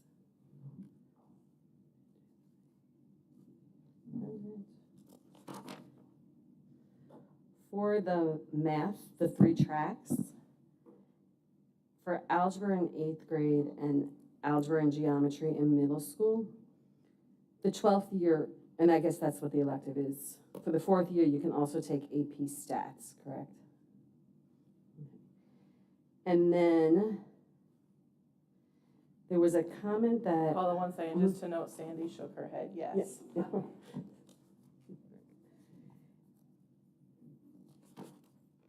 Then for the social studies, it says that in 10th grade, A-Push is one of the only times AP courses can take the place of the main subject course. But, and I actually don't know this, in English, is AP English or AP Lit and AP Lang allowed to replace 11th grade ELA and 12th grade ELA? Yes, so it's in 10th grade. It's the only 10th grade social studies AP class that you can take AP US. Oh, so just for the 10th grade. Okay. And then for the graduation requirements, the ELA math and social studies, so APs count towards it. But in science, there was that change this year where students who took bio, so students who took advanced science in 8th grade, so they took bio in 8th grade? No, so they took the test and they were able to then go into bio freshman year. This year now, the program of studies changed to say that those students have to take both chemistry and physics. So it's a practice that we have used for almost 15 years. And this goes back to when we first instituted it, was about making sure that our high school students were getting the full experience of the sciences, especially because it is an advanced program that these students are getting into. So it being the advanced, they would have taken Earth and Physical in 8th grade, biology in 9th grade, and then physics and chemistry, or chemistry and physics, whichever they choose the order for sophomore and junior year. But we're forcing, and the question is physics, because not all students, and first of all, the policy that was approved in March 2023 says environmental science is an option in the 3 years. It doesn't say you have to take chemistry and physics. It says to graduate, it's chemistry, physics, or environmental science for the 2nd year, and then a 3rd year of just any lab-based science. So if you are not an advanced science student, you would be taking Earth and Physical freshman year, biology sophomore year, and either physics or chem junior year. That is what the traditional pathway is. It's for the advanced, which is in question, and this is what we even said to the board prior. This is your district. If you choose to change those requirements, you have the ability to do so. Well, all I can do is stand up here and tell you that best practice that colleges are asking is to be able to have the full realm of sciences, which is life, earth, and physical. So, but I can only give you my professional way and looking as colleges go. You as a board can change however you want to do that. So the board in March 2023 approved that it is you take, when you're in the advanced, you can take bio, then chem physics or environmental science, and chem physics, or any other lab-based inquiry. That's what the board approved in March. It just says environmental science. And it's a lab-based, which the AP course is. So the only environmental science we have is an AP environmental. We do not have environmental for a gen ed population of students. So the AP environmental science wouldn't qualify for the New Jersey standards graduation? It's lab-based. I'm not saying it would not require that. I'm saying to you, you've asked me what our practice has been. I'm telling you what our practice is. That's the only thing I can go through is explaining what our practice is from there. If as a board you choose, and I know Mark had said there was a concern about that policy. Yeah, so we're in the process of taking a look at that because right now there appears to be a slight discrepancy regarding the policy that's posted and the policy that was approved in March. So there'll be clarity on that before the next meeting because I think there was part of the language was environmental science, if I'm not mistaken. So I think this is really a conversation for those students who are taking humanities at the 8th grade level and then transitioning to the high school. And I think wanting to opt for an AP bio in place of something along the way. So, you know, I think if that practice, which appears to be a long-standing practice, is something that the board would like to revisit, we should do that. You know, that was that's something that still stands. There's a rationale behind that in terms of trying to provide a comprehensive science overview. Once we clean up the discrepancy regarding the language and the policy as well, because the policy language should reflect our practice. Right. And that's where we need to have that consistency. But in terms of kind of the genesis, in terms of where that came from, that did precede me. And it's not like we had this intensive discussion about it since I've been here, but since it's surfaced, I think it's an appropriate time to, one, let's get clarification on that policy language that was approved on March 23rd, but also compare that to our actual practice to ensure there's consistency. And if there is not, then I do think it's an opportunity for us to determine how the board would like to move forward as it relates to that particular provision. And so my concern and feedback that I've gotten from other parents is, yes, if you're going into a STEM field in college, they would want to see bio, chem, physics. If you're an advanced student and you decide to go into political science, major in college, or you decide to go major in English, you're never going to have to take AP physics in college. And unless we're shooting for one of those highly elite colleges, taking physics is not going to move the needle for you graduating. So we're forcing students to take physics when they don't need it. So if you look at the National Association for Counseling, which is for college counseling, they are the reason that the district went through those 3 years. And again, I have to stress the idea is for advanced science students. So if you are an advanced science student, if you're advanced, then the 3 branches would be bio, earth, and physical. If you're not advanced, you don't have to take all of them. You would be taking your earth, physical, semester each, your bio, and then your choice of earth or chemistry and physics. It's the advanced students that you're in question with. So all I can say is that was the rationale behind it. And I can tell you the National Association for College Counseling is the one where it came from. And I think we just need to look, there's the advanced STEM track, and then there's the advanced non-STEM track. So we shouldn't be forcing, like. Okay, so but the 8th grade are never forced to take the advanced science. That is an optional test to take. Understood. But just like when you go into math, when in 6th grade you go into math and you take pre-algebra, most parents and students do not realize that when you jump into that, that means when you're a junior in high school, you're taking calculus. So they don't realize that. And I think the same thing is coming true with the science students. Oh, I'll take this test, I'll go ahead. And they're not realizing, because no one's told them, and the program of studies never said it until this past year, that you now have to take physics, not just So you bring a AP. good point up. Years ago, for the advanced, we always sent a letter home to the parents explaining the track that their child would be taking. I have to look in to see whether or not the middle school still sends that letter, because that gives them the trajectory as to what's what. Exactly what you just said, the pre-algebra in sixth grade is gonna take you through calculus and then multivariable as a senior. And then the same thing would happen. So I can check to see whether or not those letters still go out, because that's a valid point to be able to make sure the parents understand what they're signing their child up for.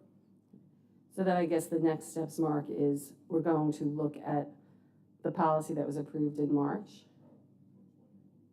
of 2023, right? We have a policy consultant who kind of takes the policies that are approved, she cleans them up and she uploads them. So I haven't had the opportunity to meet with her to determine what occurred there, but there seems to be some kind of glitch. So once I'll do that this week, and by our next meeting, I'll have clarity regarding if what I believe to be true, the policy that was approved by the board on March 23rd that's in board docs, that should be the policy verbatim that should, and the majority of it is the same, but for some reason there's a slight discrepancy. So I want to get that cleaned up, and then we can kind of proceed from there. Yeah, and then just with that policy too, for the graduation, it says 120. Right. No fewer than, it's just it says no fewer than 120, minimum 130, it just. So a couple of things. That Strauss-Esme template, policy template for graduation requirements is a mandated policy based on the Department of Education's requirements. It also stipulates that school districts can exceed those requirements, credits being one of those examples. So Hightstown High School, I believe, has 130 credit requirement. The state only requires 120. So we've exceeded that. Districts are permitted to do so. So the kind of the wording on there is giving you the default wording is the minimum requirements. There are a few instances in PE, world language, where we exceed the state's requirements regarding graduation. Got it. All right. Thank you.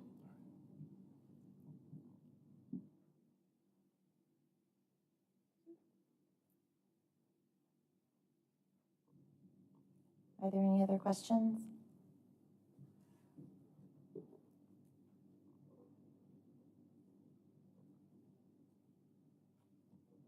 not, we'll move on. Second opportunity for board member comments. Are there any board members who have anything to share? I can give an update on the policy meeting we had this evening. We've been performing a systematic review of policies that were flagged by Strauss-Esme as being either stale dated or in need of review. And tonight we went through 8 policies. Do you want me to read them out? So we did policy 0167, public participation in board meetings, 0168, recording board meetings, 2110, philosophy, oh no, we didn't do that one. 0171, duties of a board president and VP.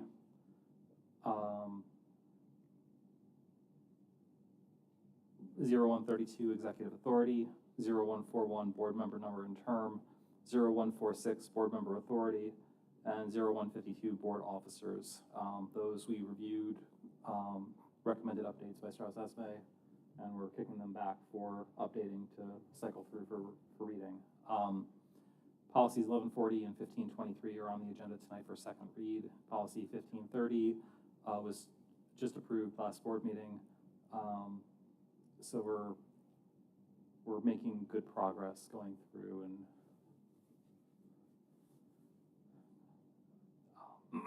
getting some of the older policies refreshed. Did I miss anything? I'll just add the policies that Michael listed tonight were some policies that we identified via the audit that Strauss-Esme had suggested that we update. When we actually read the policy language, we didn't really see anything that was concern to us about needing to update the policy. So we reached out to Stroud Sesame to say, hey, you've indicated that these 10 or so policies, we need to take a look at them. We've done that. We're not seeing where the language is dated. They came back with some revised versions of those policies. We reviewed those tonight. Some of those policies we identified, the board already, 2 of them are on the agenda tonight, and 1 was approved at the last meeting. So there's a couple of different things happening. We've got the policy audit that we're working through. Parallel to that, we have policy alerts that we get about 3 to 4 times a year, which are based on, they're not necessarily all mandated, they're just revision recommendations. Some are mandated policies, some are just suggested updates regarding revisions to statutes or regulations. So that's happening. We have a person, I talked about, a policy consultant, Pat Herring. She works on those pretty consistently, and that's kind of happening alongside us, looking at the policy audit. So some of the policies we're identifying as we're going through the audit, they're already being reviewed. So we're kind of blending and merging the 2 of those things together.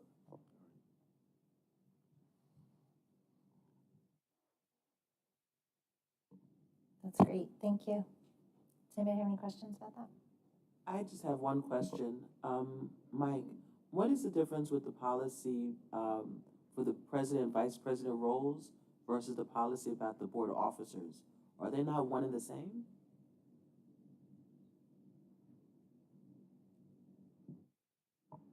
I need to take a look again, just to see what the nuance was. Try to remember.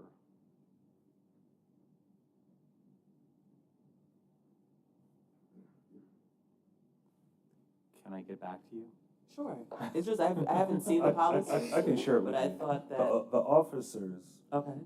is really focused on the process for electing the officers at the reorganization meeting. The president and vice president roles are outlining the responsibilities or the duties of the president and the vice president. Okay, thank you. Michael told me that earlier. I just remember.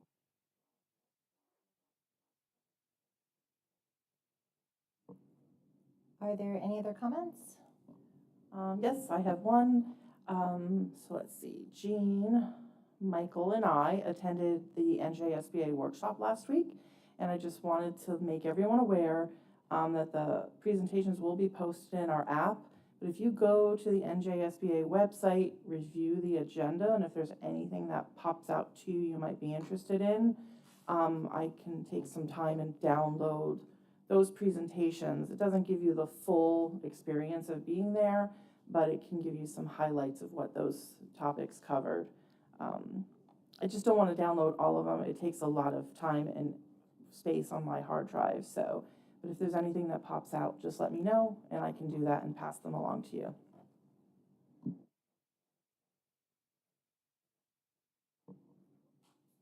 Anyone else? So are we on second opportunity for comments or still, oh, okay. Just some follow-up questions then. So, Mark, I think you said that the course guides are the same thing as the syllabi. We've cleared it up, but, oh. So now I thought they were the same, but I was just wondering when those course guides or syllabi, whatever we're calling, will be uploaded for parents to see? So a couple of things. So we do have course syllabi. There is a policy for course guides, right? So the course guide. So it is some of this is semantics. So we have a course guide policy, which, from my interpretation, and I'm getting clarification from Strauss Esme, that just reflects the curriculum that supports an approved course. So the course syllabi, which is just a microcosm of the courses that have been approved, the curriculum that's been approved, those are uploaded. If we did not update the curriculum, we did not need to change the syllabi that's there. If we did update the curriculum, we're in the process of updating those that are reflected on the website. So this is an ongoing running update. So if we have a new curriculum, An updated course guide. Yeah, either a new curriculum, Or It's brand updated. new, which is a rarity, but, Or- or revised, updated Updated. curriculum. The Where in the- updated version should be posted. Okay, got it. And then, are we trying anything with the software? Yeah, so we were looking to take some of our business coursework to migrate that policy curriculum over to the software to see where we are. Do you have an update on that? Okay. Right, those are the courses we're selecting for that, so we'll provide an update in short order regarding that. And then just, I know this was old business last time, but I didn't ask, the security audit. Does the board want to give any thought to redoing one? So that last one was in 2018, and so much in the landscape has changed since 2018, just in general. Anyone, any thoughts on redoing that? It's been a few years. I'd have no problem relooking at it, but I would defer to Mark if you think it's necessary. I don't know what the cost and the resources is involved, but the safety of our students is paramount, and our staff. Yeah. Well, there is a security committee, isn't there? And they It's haven't ad met in hoc. quite a while. It's ad hoc. Ad hoc. It's ad hoc. So a couple of things. I mean, the audit that was completed in 2018, it does seem like a few years ago. I was a younger man at that point, right before I came. So that was pretty comprehensive, and the district did implement a number of the recommendations there. What I will say is that we are pretty kind of tuned into the school security recommendation landscape. So I'm not saying that we know everything, but I will say that Paul and myself in particular are, I think we stay abreast of those situations, both from the DOE, who provides constant updates, even though a lot of our updates at this point have become more threat assessment related as it relates to being concerned about our students and potential concerns that may emanate from where they are. But in terms of hardening perimeters of schools and creating enhanced surveillance, I do believe that we are. I think we're in a really good place. The one thing that we're looking to do is to invest in an emergency notification system within schools, within each of our buildings, which is more automated.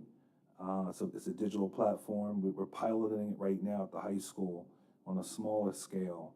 But what it will eventually look like is, in terms of whether it's announcing a particular drill, communicating that both from an auditory but also visual standpoint, it's all automated. It's triggered by using a phone. These are pre-recorded messages. There's a whole system that comes along. They're pretty pricey, but I think that will be our natural next step in terms of creating consistency across every school, and also creating a level of ease in terms of activating that system.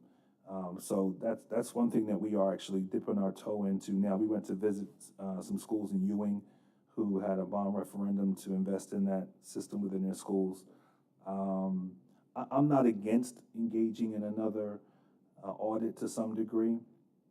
I think it may be healthy to, before doing that, maybe presenting to the board kind of where we are as it relates to school security, kind of providing kind of a timeline update, and also some things that may not have even been on the audit that we've actually implemented independently, just to provide kind of a sense of where we are as a district. I think we did it a few years ago, but I think it may not be a bad idea just to revisit that.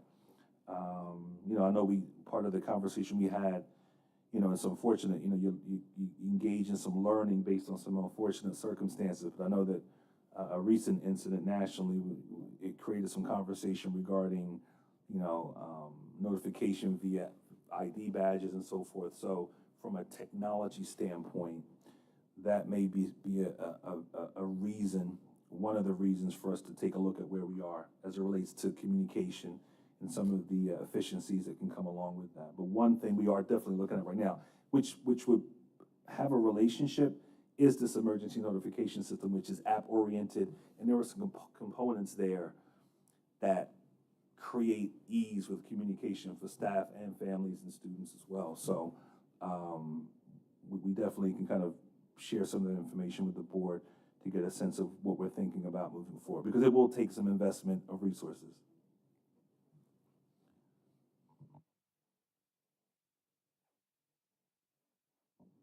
Mark, do you think we can get a presentation like that before the end of the year?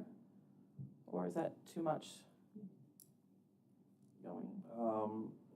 I think we Maybe should be able December to do that. timeframe? Do you want a present like that, an end of the year present? Yeah, We can I arrange that. expect it's That's a good okay. present, It will because be I a know good we've done present, well. sure. I think we can do that.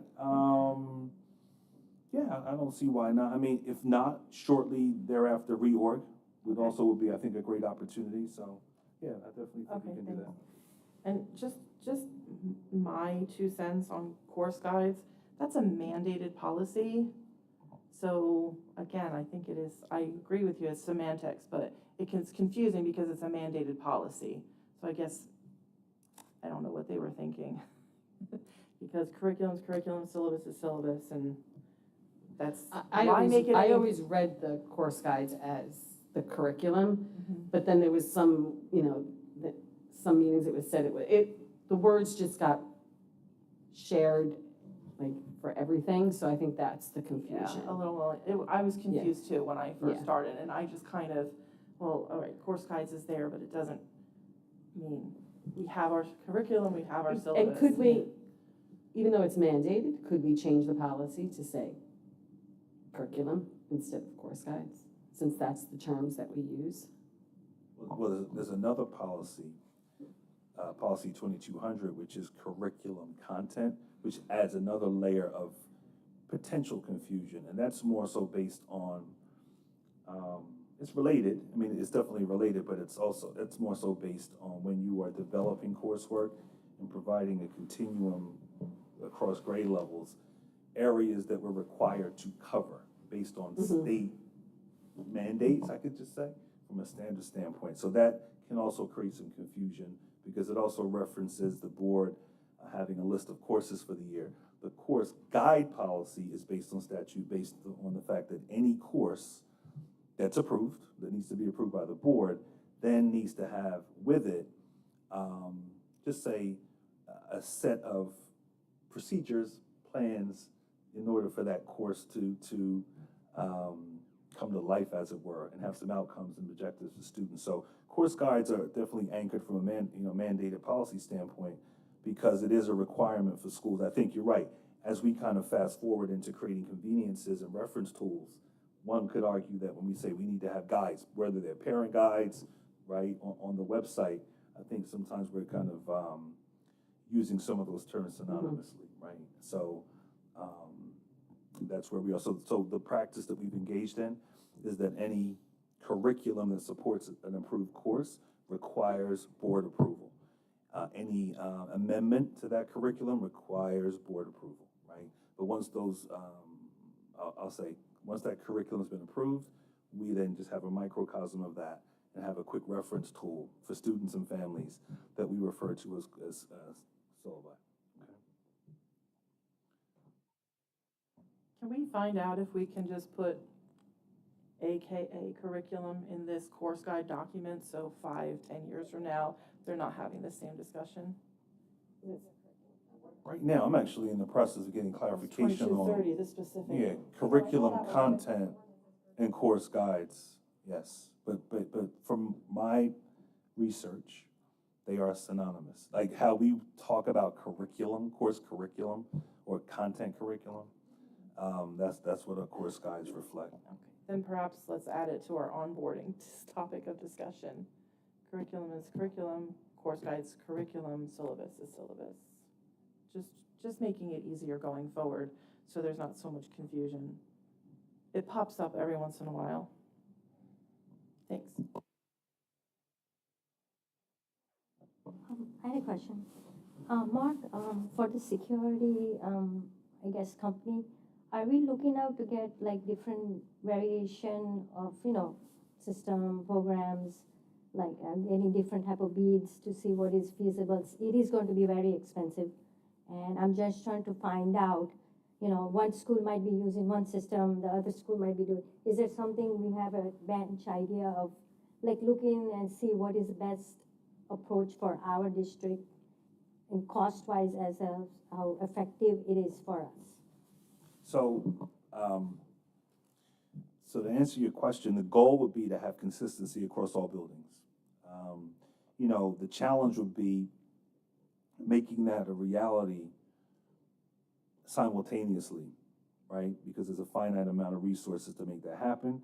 We also want to be conscientious that we don't create the perception that one school has this state-of-the-art communication process and infrastructure, and the other 5 don't, right? So I think that, one, we are in the process of determining, just because we have a small footprint here at the high school, just to get a feel for it and get a sense of, you know, is it something that we would like to grow that footprint?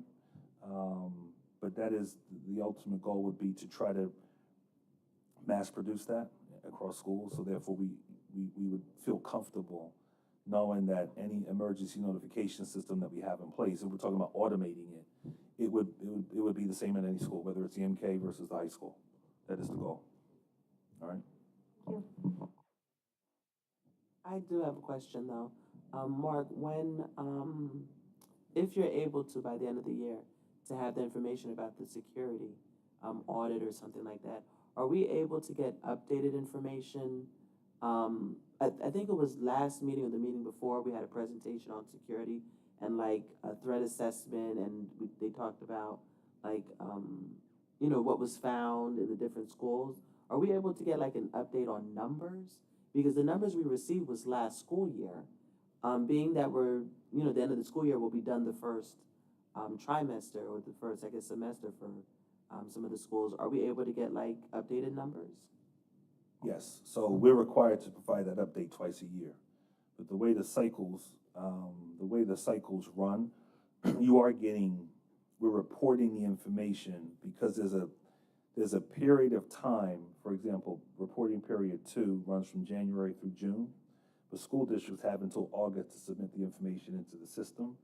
And then you have until, I think it's through the end of this year to report. So we reported at the last meeting. So we're currently in the first reporting cycle for this year. That will conclude at the end of December. And then we have until, well, we have between, let's just say the spring. We typically will look for an April report to report out on this fall. Let's just say fall/winter in terms of that information that is required to be put into the student safety data system. So yes, you'll get that, but you'll get it in the new year. And that'll be a reporting on reporting period 1 for this school year, which runs from September through December.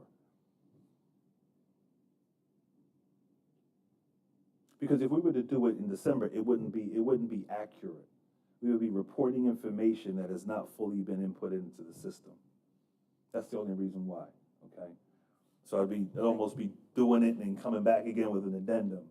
So there's a period of time that'll allow school districts to make sure that that information is in the system, and then you have an opportunity to report. You have to report it. So we definitely report it, but you'll get a report for this fall and just say the spring of 2025. All right, thank you for the detailed explanation.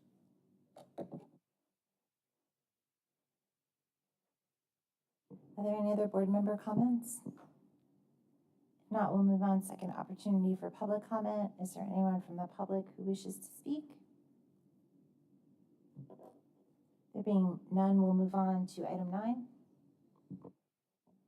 Recommended policies for first reading. A, policy 2365, acceptable use of generative artificial intelligence, AI. Second. Any questions? I had a couple, based on what we talked about earlier and what's in here.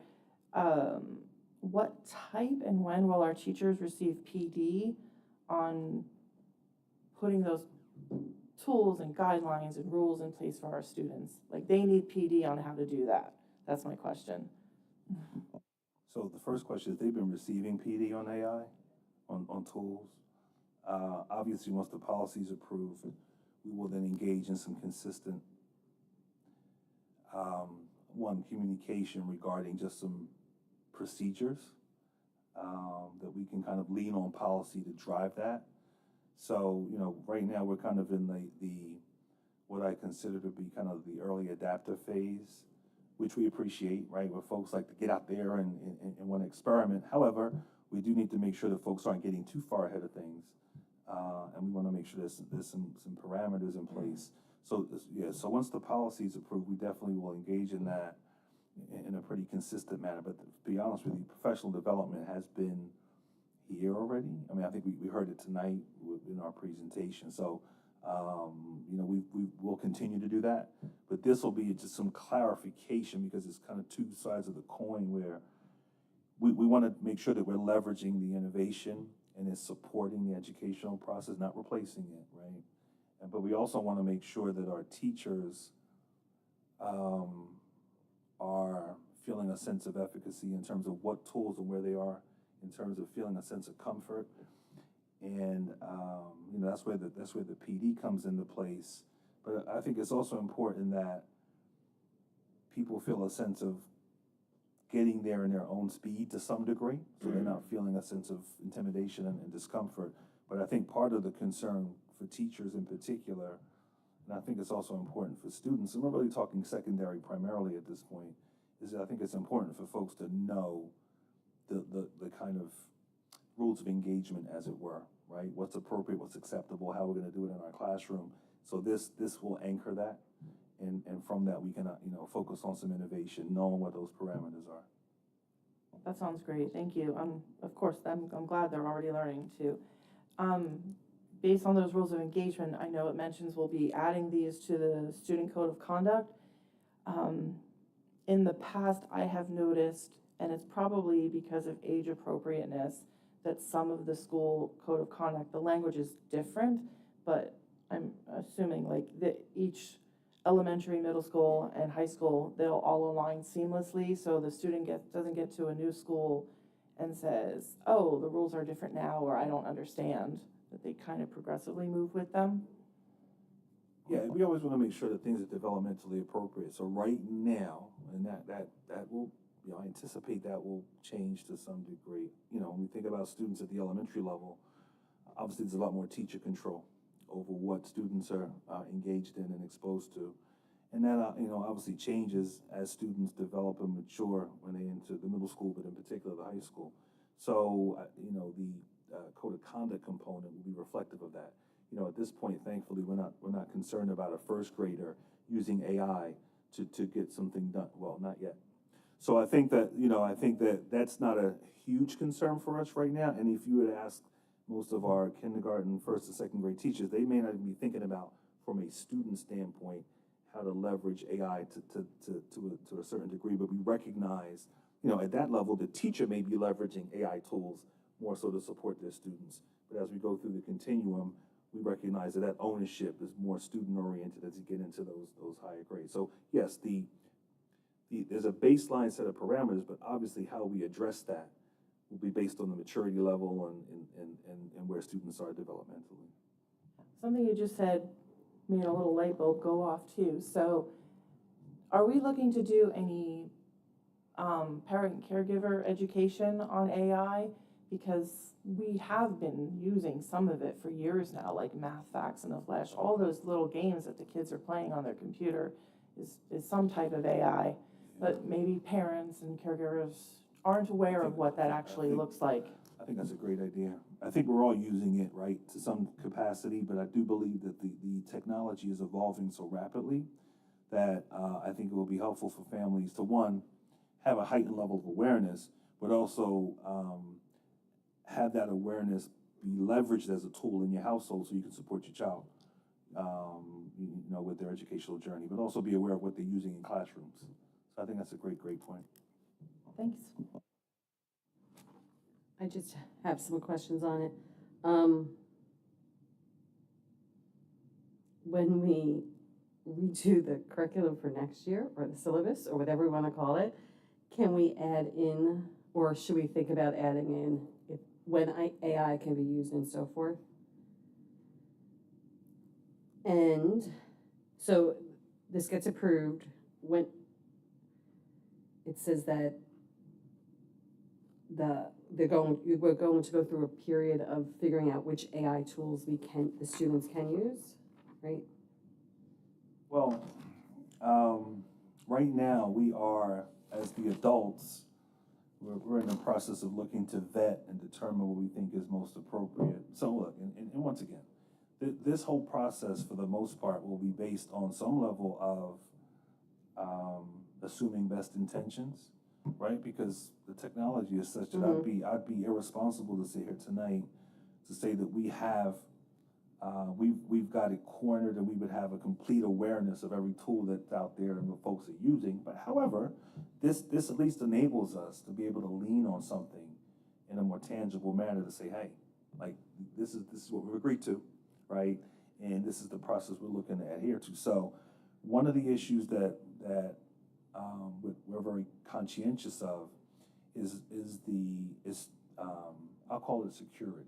Right, right. So we can talk about academic integrity, but I'll just talk about security. We want to make sure that, AI tools that we believe may have value from an educational standpoint do not create a liability as it relates to securing information within our school district. So we are looking to implement a process where we're starting, obviously, with the folks who are closest to the classroom or supporting the classroom, namely a department supervisor, or building administrator, being able to, one, be aware of what the teacher's looking to use, initially vet that, and then bring into the fold, whether it's the assistant superintendent for curriculum, but also our technology coordinator, Ray Neshi, who currently vets our software. We have a software vetting tool that determines the level of potential vulnerability that it may bring to the district. So that's the process that we're looking to put in place to say, we're not going to say, like, these are the 4 things we're using and you can't use anything else, but we are going to say these are the 4 things that we have approved. And if there's something else that emerges that you think has value, bring that to us and we will engage in vetting that in a somewhat efficient but thorough manner to determine if it's appropriate. And if we find like one tool is going to be a security issue, is there a way to block it? Yes. On GoGuardian or something? And then number 7,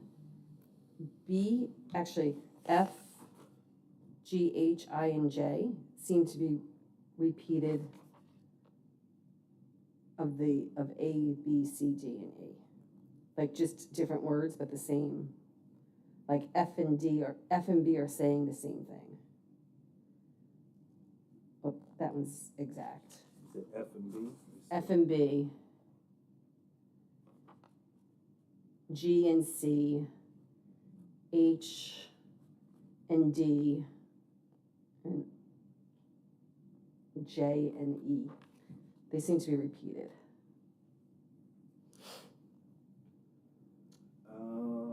I did notice that earlier myself, Yeah, I forgot. B and F, I agree.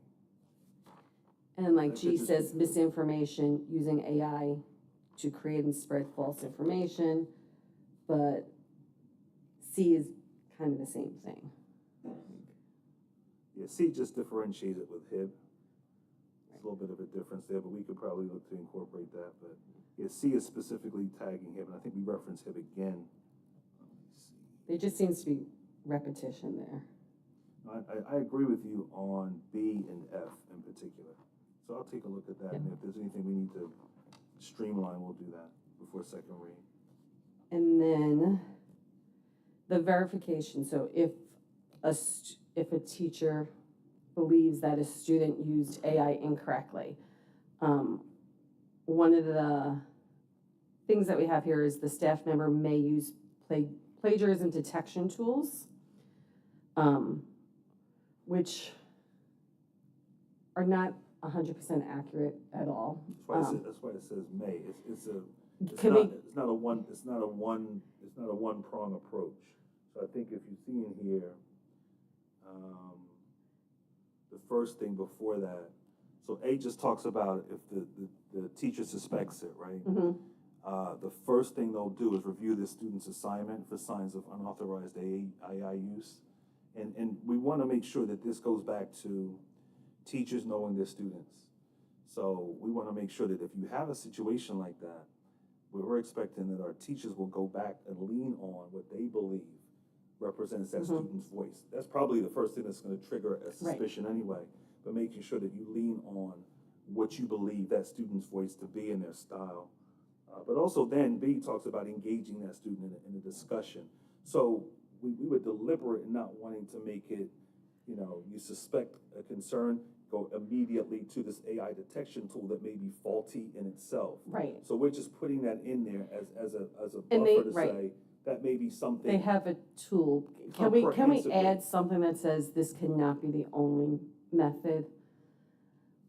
I can see, not all teachers, but I could see, you know, teachers just putting it into the AI detection tool. I know there's some that are even, you know, like, I know when you're in college, turn it in is turned on, and they just rely on that. But I think what we can do is add words like also, also use. Right. Right? Yep. Which is fine. And then and this is, oh no, I have two more. So we mentioned policy 2361 and 5701. So for the policy committees, they haven't been updated in a while. I think one was in 2013 and one was 2004. Can we add something in those policies about AI? Or just look at them? I mean, I think 2361 spoke about the World Wide Web. Which is still in effect. Yes, today. I know. www. I reviewed that one, Paula, and I think I did say something about it. We haven't gotten to it yet, but Okay, I remember okay. reviewing that one and laughing at all of the different things that were no longer applicable.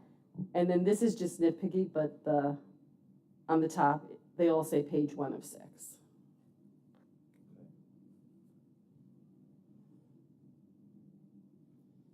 But I think it's great that we're going to start teaching students how to use AI correctly. It's where it's going.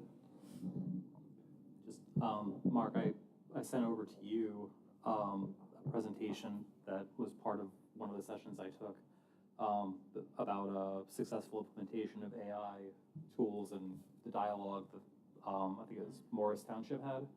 But there's really cool ideas in there about they have like a stoplight system, Okay. like a red, yellow, green, when it's appropriate to use, and that kind of thing where it's through the entire district, every scenario. They're using consistent language from kindergarten all the way through, just to give everybody like a shared vernacular, including parents, and so they know, okay, this is a red light, we can't use AI at all on this. Yellow light, we have to disclose it, but we can use whatever we want. You know, and green light, I forget the complete parameter, but it's. What we're looking to promote, obviously, is what we want to discourage is an environment where students are feeling like they have to hide things and not be transparent about its usage. But we also want to make sure that teachers feel a sense of empowerment as it relates to having some level of autonomy when they're bringing that into the classroom and having a shared sense of how we're looking to engage in that process. So I think as we begin, this is kind of like the foundational aspect of where we are. I think that shared language and that shared approach, at least by levels in particular, I think some of these things are easy to look at across a K-12 continuum. Some of them, they'll be slightly nuanced because obviously students will be more independent as an 11th grade student at the high school versus a kindergarten. So, but yeah, I appreciate you sharing that. Mark, with that teacher autonomy, would that be something the teachers would have to vet the program with tech before using it? Yeah, so that when I say autonomy, once we've approved the tool. Gotcha.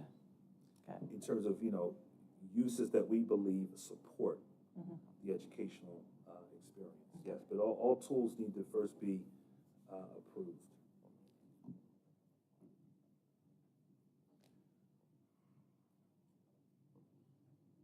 Are there any other questions?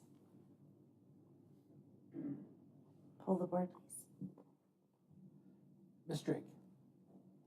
Yes. Ms. Lands? Yes. Ms. Murphy? Yes. Ms. Berjoli? Yes. Mr. Weeks? Yes. Ms. Patel? Yes. Ms. Collier? Yes. Ms. LaRusso? Yes. Item 10, please. Mandated policies for second reading. A, policy 1140, educational equity policies and affirmative action program. B, policy 1523, comprehensive equity plan. Second. Any questions? Pull the board, please. Ms. Drake? Yes. Ms. Lands? Yes. Ms. Murphy? Yes. Ms. Berjoli? Yes. Mr. Weeks? Yes. Ms. Patel? Yes. Ms. Collier? Yes. Ms. LaRusso? Yes. Item 11. Motion to approve routine items by exception. Having read the materials received, I move that the board approve the routine agenda items as submitted. A, staffing for October 28th, 2024. B, HIB report from October 14th, 2024. C, board member resignation. D, approve travel and related expenses, virtual and in person. E, technology recycling batch She didn't number refresh. 52. Tina, I'm sorry, Can I've you been refresh? told to refresh. Sorry about that. thank you. I will start over from the beginning. Disregard everything I said. Okay. 11, motion to approve routine items by exception. Having read the materials received, I move that the board approve the routine agenda items as submitted. A, staffing, October 28th, 2024. B, HIB report from October 14th, 2024. C, approve travel and related expenses, virtual and in person. D, technology recycling batch number 52. E, approve new field trip sites for upcoming trips. F, professional services for students. G, board minutes of October 14th, 2024. H, executive session board minutes from October 14th, 2024. I, professional service contract, Edwards Engineering. J, approve food service management contract. And K, bill list of October 28th, 2024. Second. Any questions? I do have a question about J, or two questions. What does it mean, loss in guarantee?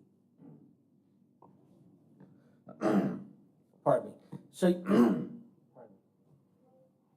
So usually there's 2 points that boards appoint as when we renew a contract. The first one is the management fee, which is usually a flat cents per meal fee that the company would get. The second point that is negotiated is a guaranteed guaranteed profit. So what each company is required to do is basically give us a pro forma of how they see the year going, expected income, expected expenses, and at the end, they guarantee a certain profit level. And if they don't hit that profit level, they have to make up the difference.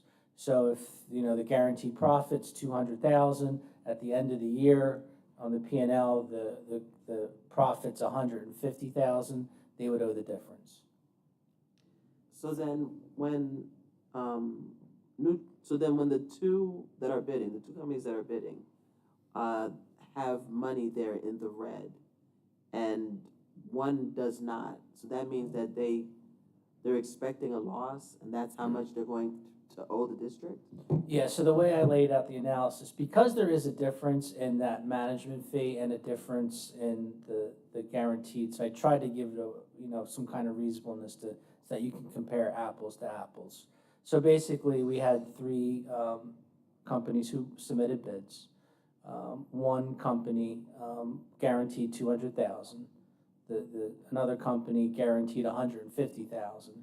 The third company actually, as part of their standard bidding procedure, does not offer guarantees at all, which is why you see the management fee is lesser than the other 2. So what I tried to do is, based on the number of meals that we served last year, to kind of give you a sense of what that's worth. And I think what you can tell is that the difference in the rates does not make up for the loss in the guarantee. Okay, and then one more question. With the grading system, who comes up with the grading, like the numbers? So I reviewed the RFPs and I grade them. So what we're required to do is actually come up with a matrix, and we have to actually get that approved by the Department of Agriculture. So you have to come up with that rubric, if you will, with the different categories, how you're going to grade it, and what percentage.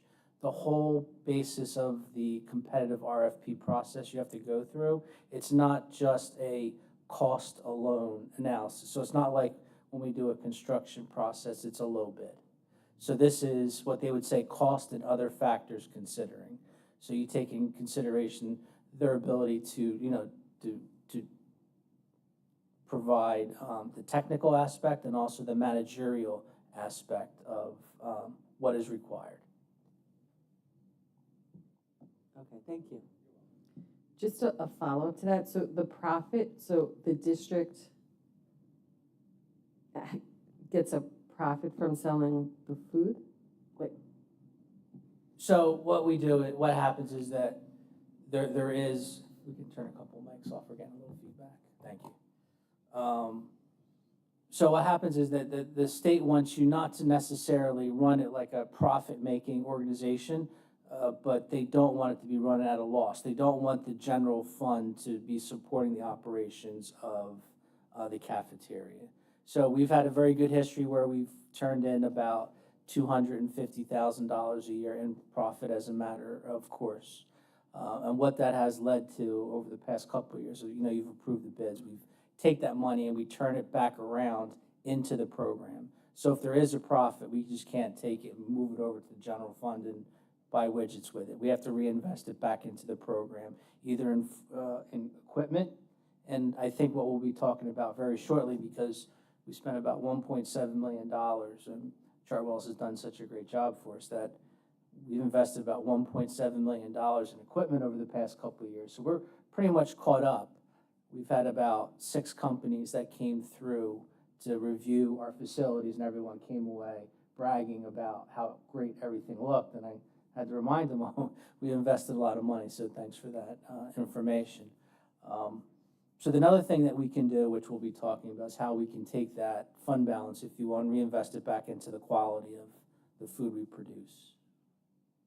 So we'll be having that conversation shortly. and is that, if I'm remembering back from the budget, we can only have a certain amount of dollars in there? Yes. So you can only have, they look at how much cash you have on hand, and basically it's 3 months. They take your total expenditures for a year and basically figure out how much you need for 3 months worth of expenditures, and that's the limit that you can have in cash. And it's been common for us for a long time to have that. Actually, we've had too much, and that's a common finding in a lot of school districts, not just us. Thank you. Paul, I had a question on, you said quality of food. Aren't we getting the top quality already? Sure, but there's always things that we can do to so let me be careful how I say this. We charge $3 a meal, right?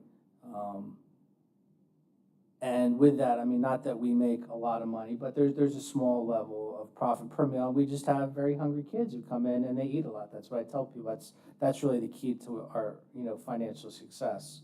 So what we can do is we can actually start looking at some other products that normally we don't sell, what we put on there. So just for example, one of the things I was talking to Chartwell's about was, let's have a steak day. That's not something that we've done in the past. So when you have excess money, what the state will say is what I just said, to improve the quality of food. And I will just tell you, it's recorded, so it's not on the download really. What that means is selling meals at a loss. You would have to put, invest in the product, and that the cost of the food is going to be greater than what you're selling it for. And that's how you work down your fund balance. They never say it that way, but that's exactly what they mean. Thank you, Paul. Yeah, no problem.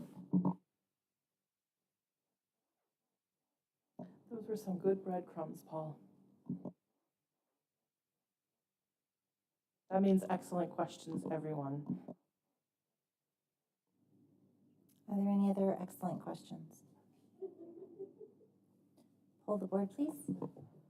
Ms. Drake, Yes. Ms. Lands, Yes. Ms. Murphy. Yes, but abstain from 11A, line 25. Thank you. Ms. Berjoli, Yes. Mr. Weeks, Yes. Ms. Patel, Yes. Ms. Collier, Yes. Ms. LaRusso. Yes. There's no need for a second exec session. Motion to adjourn.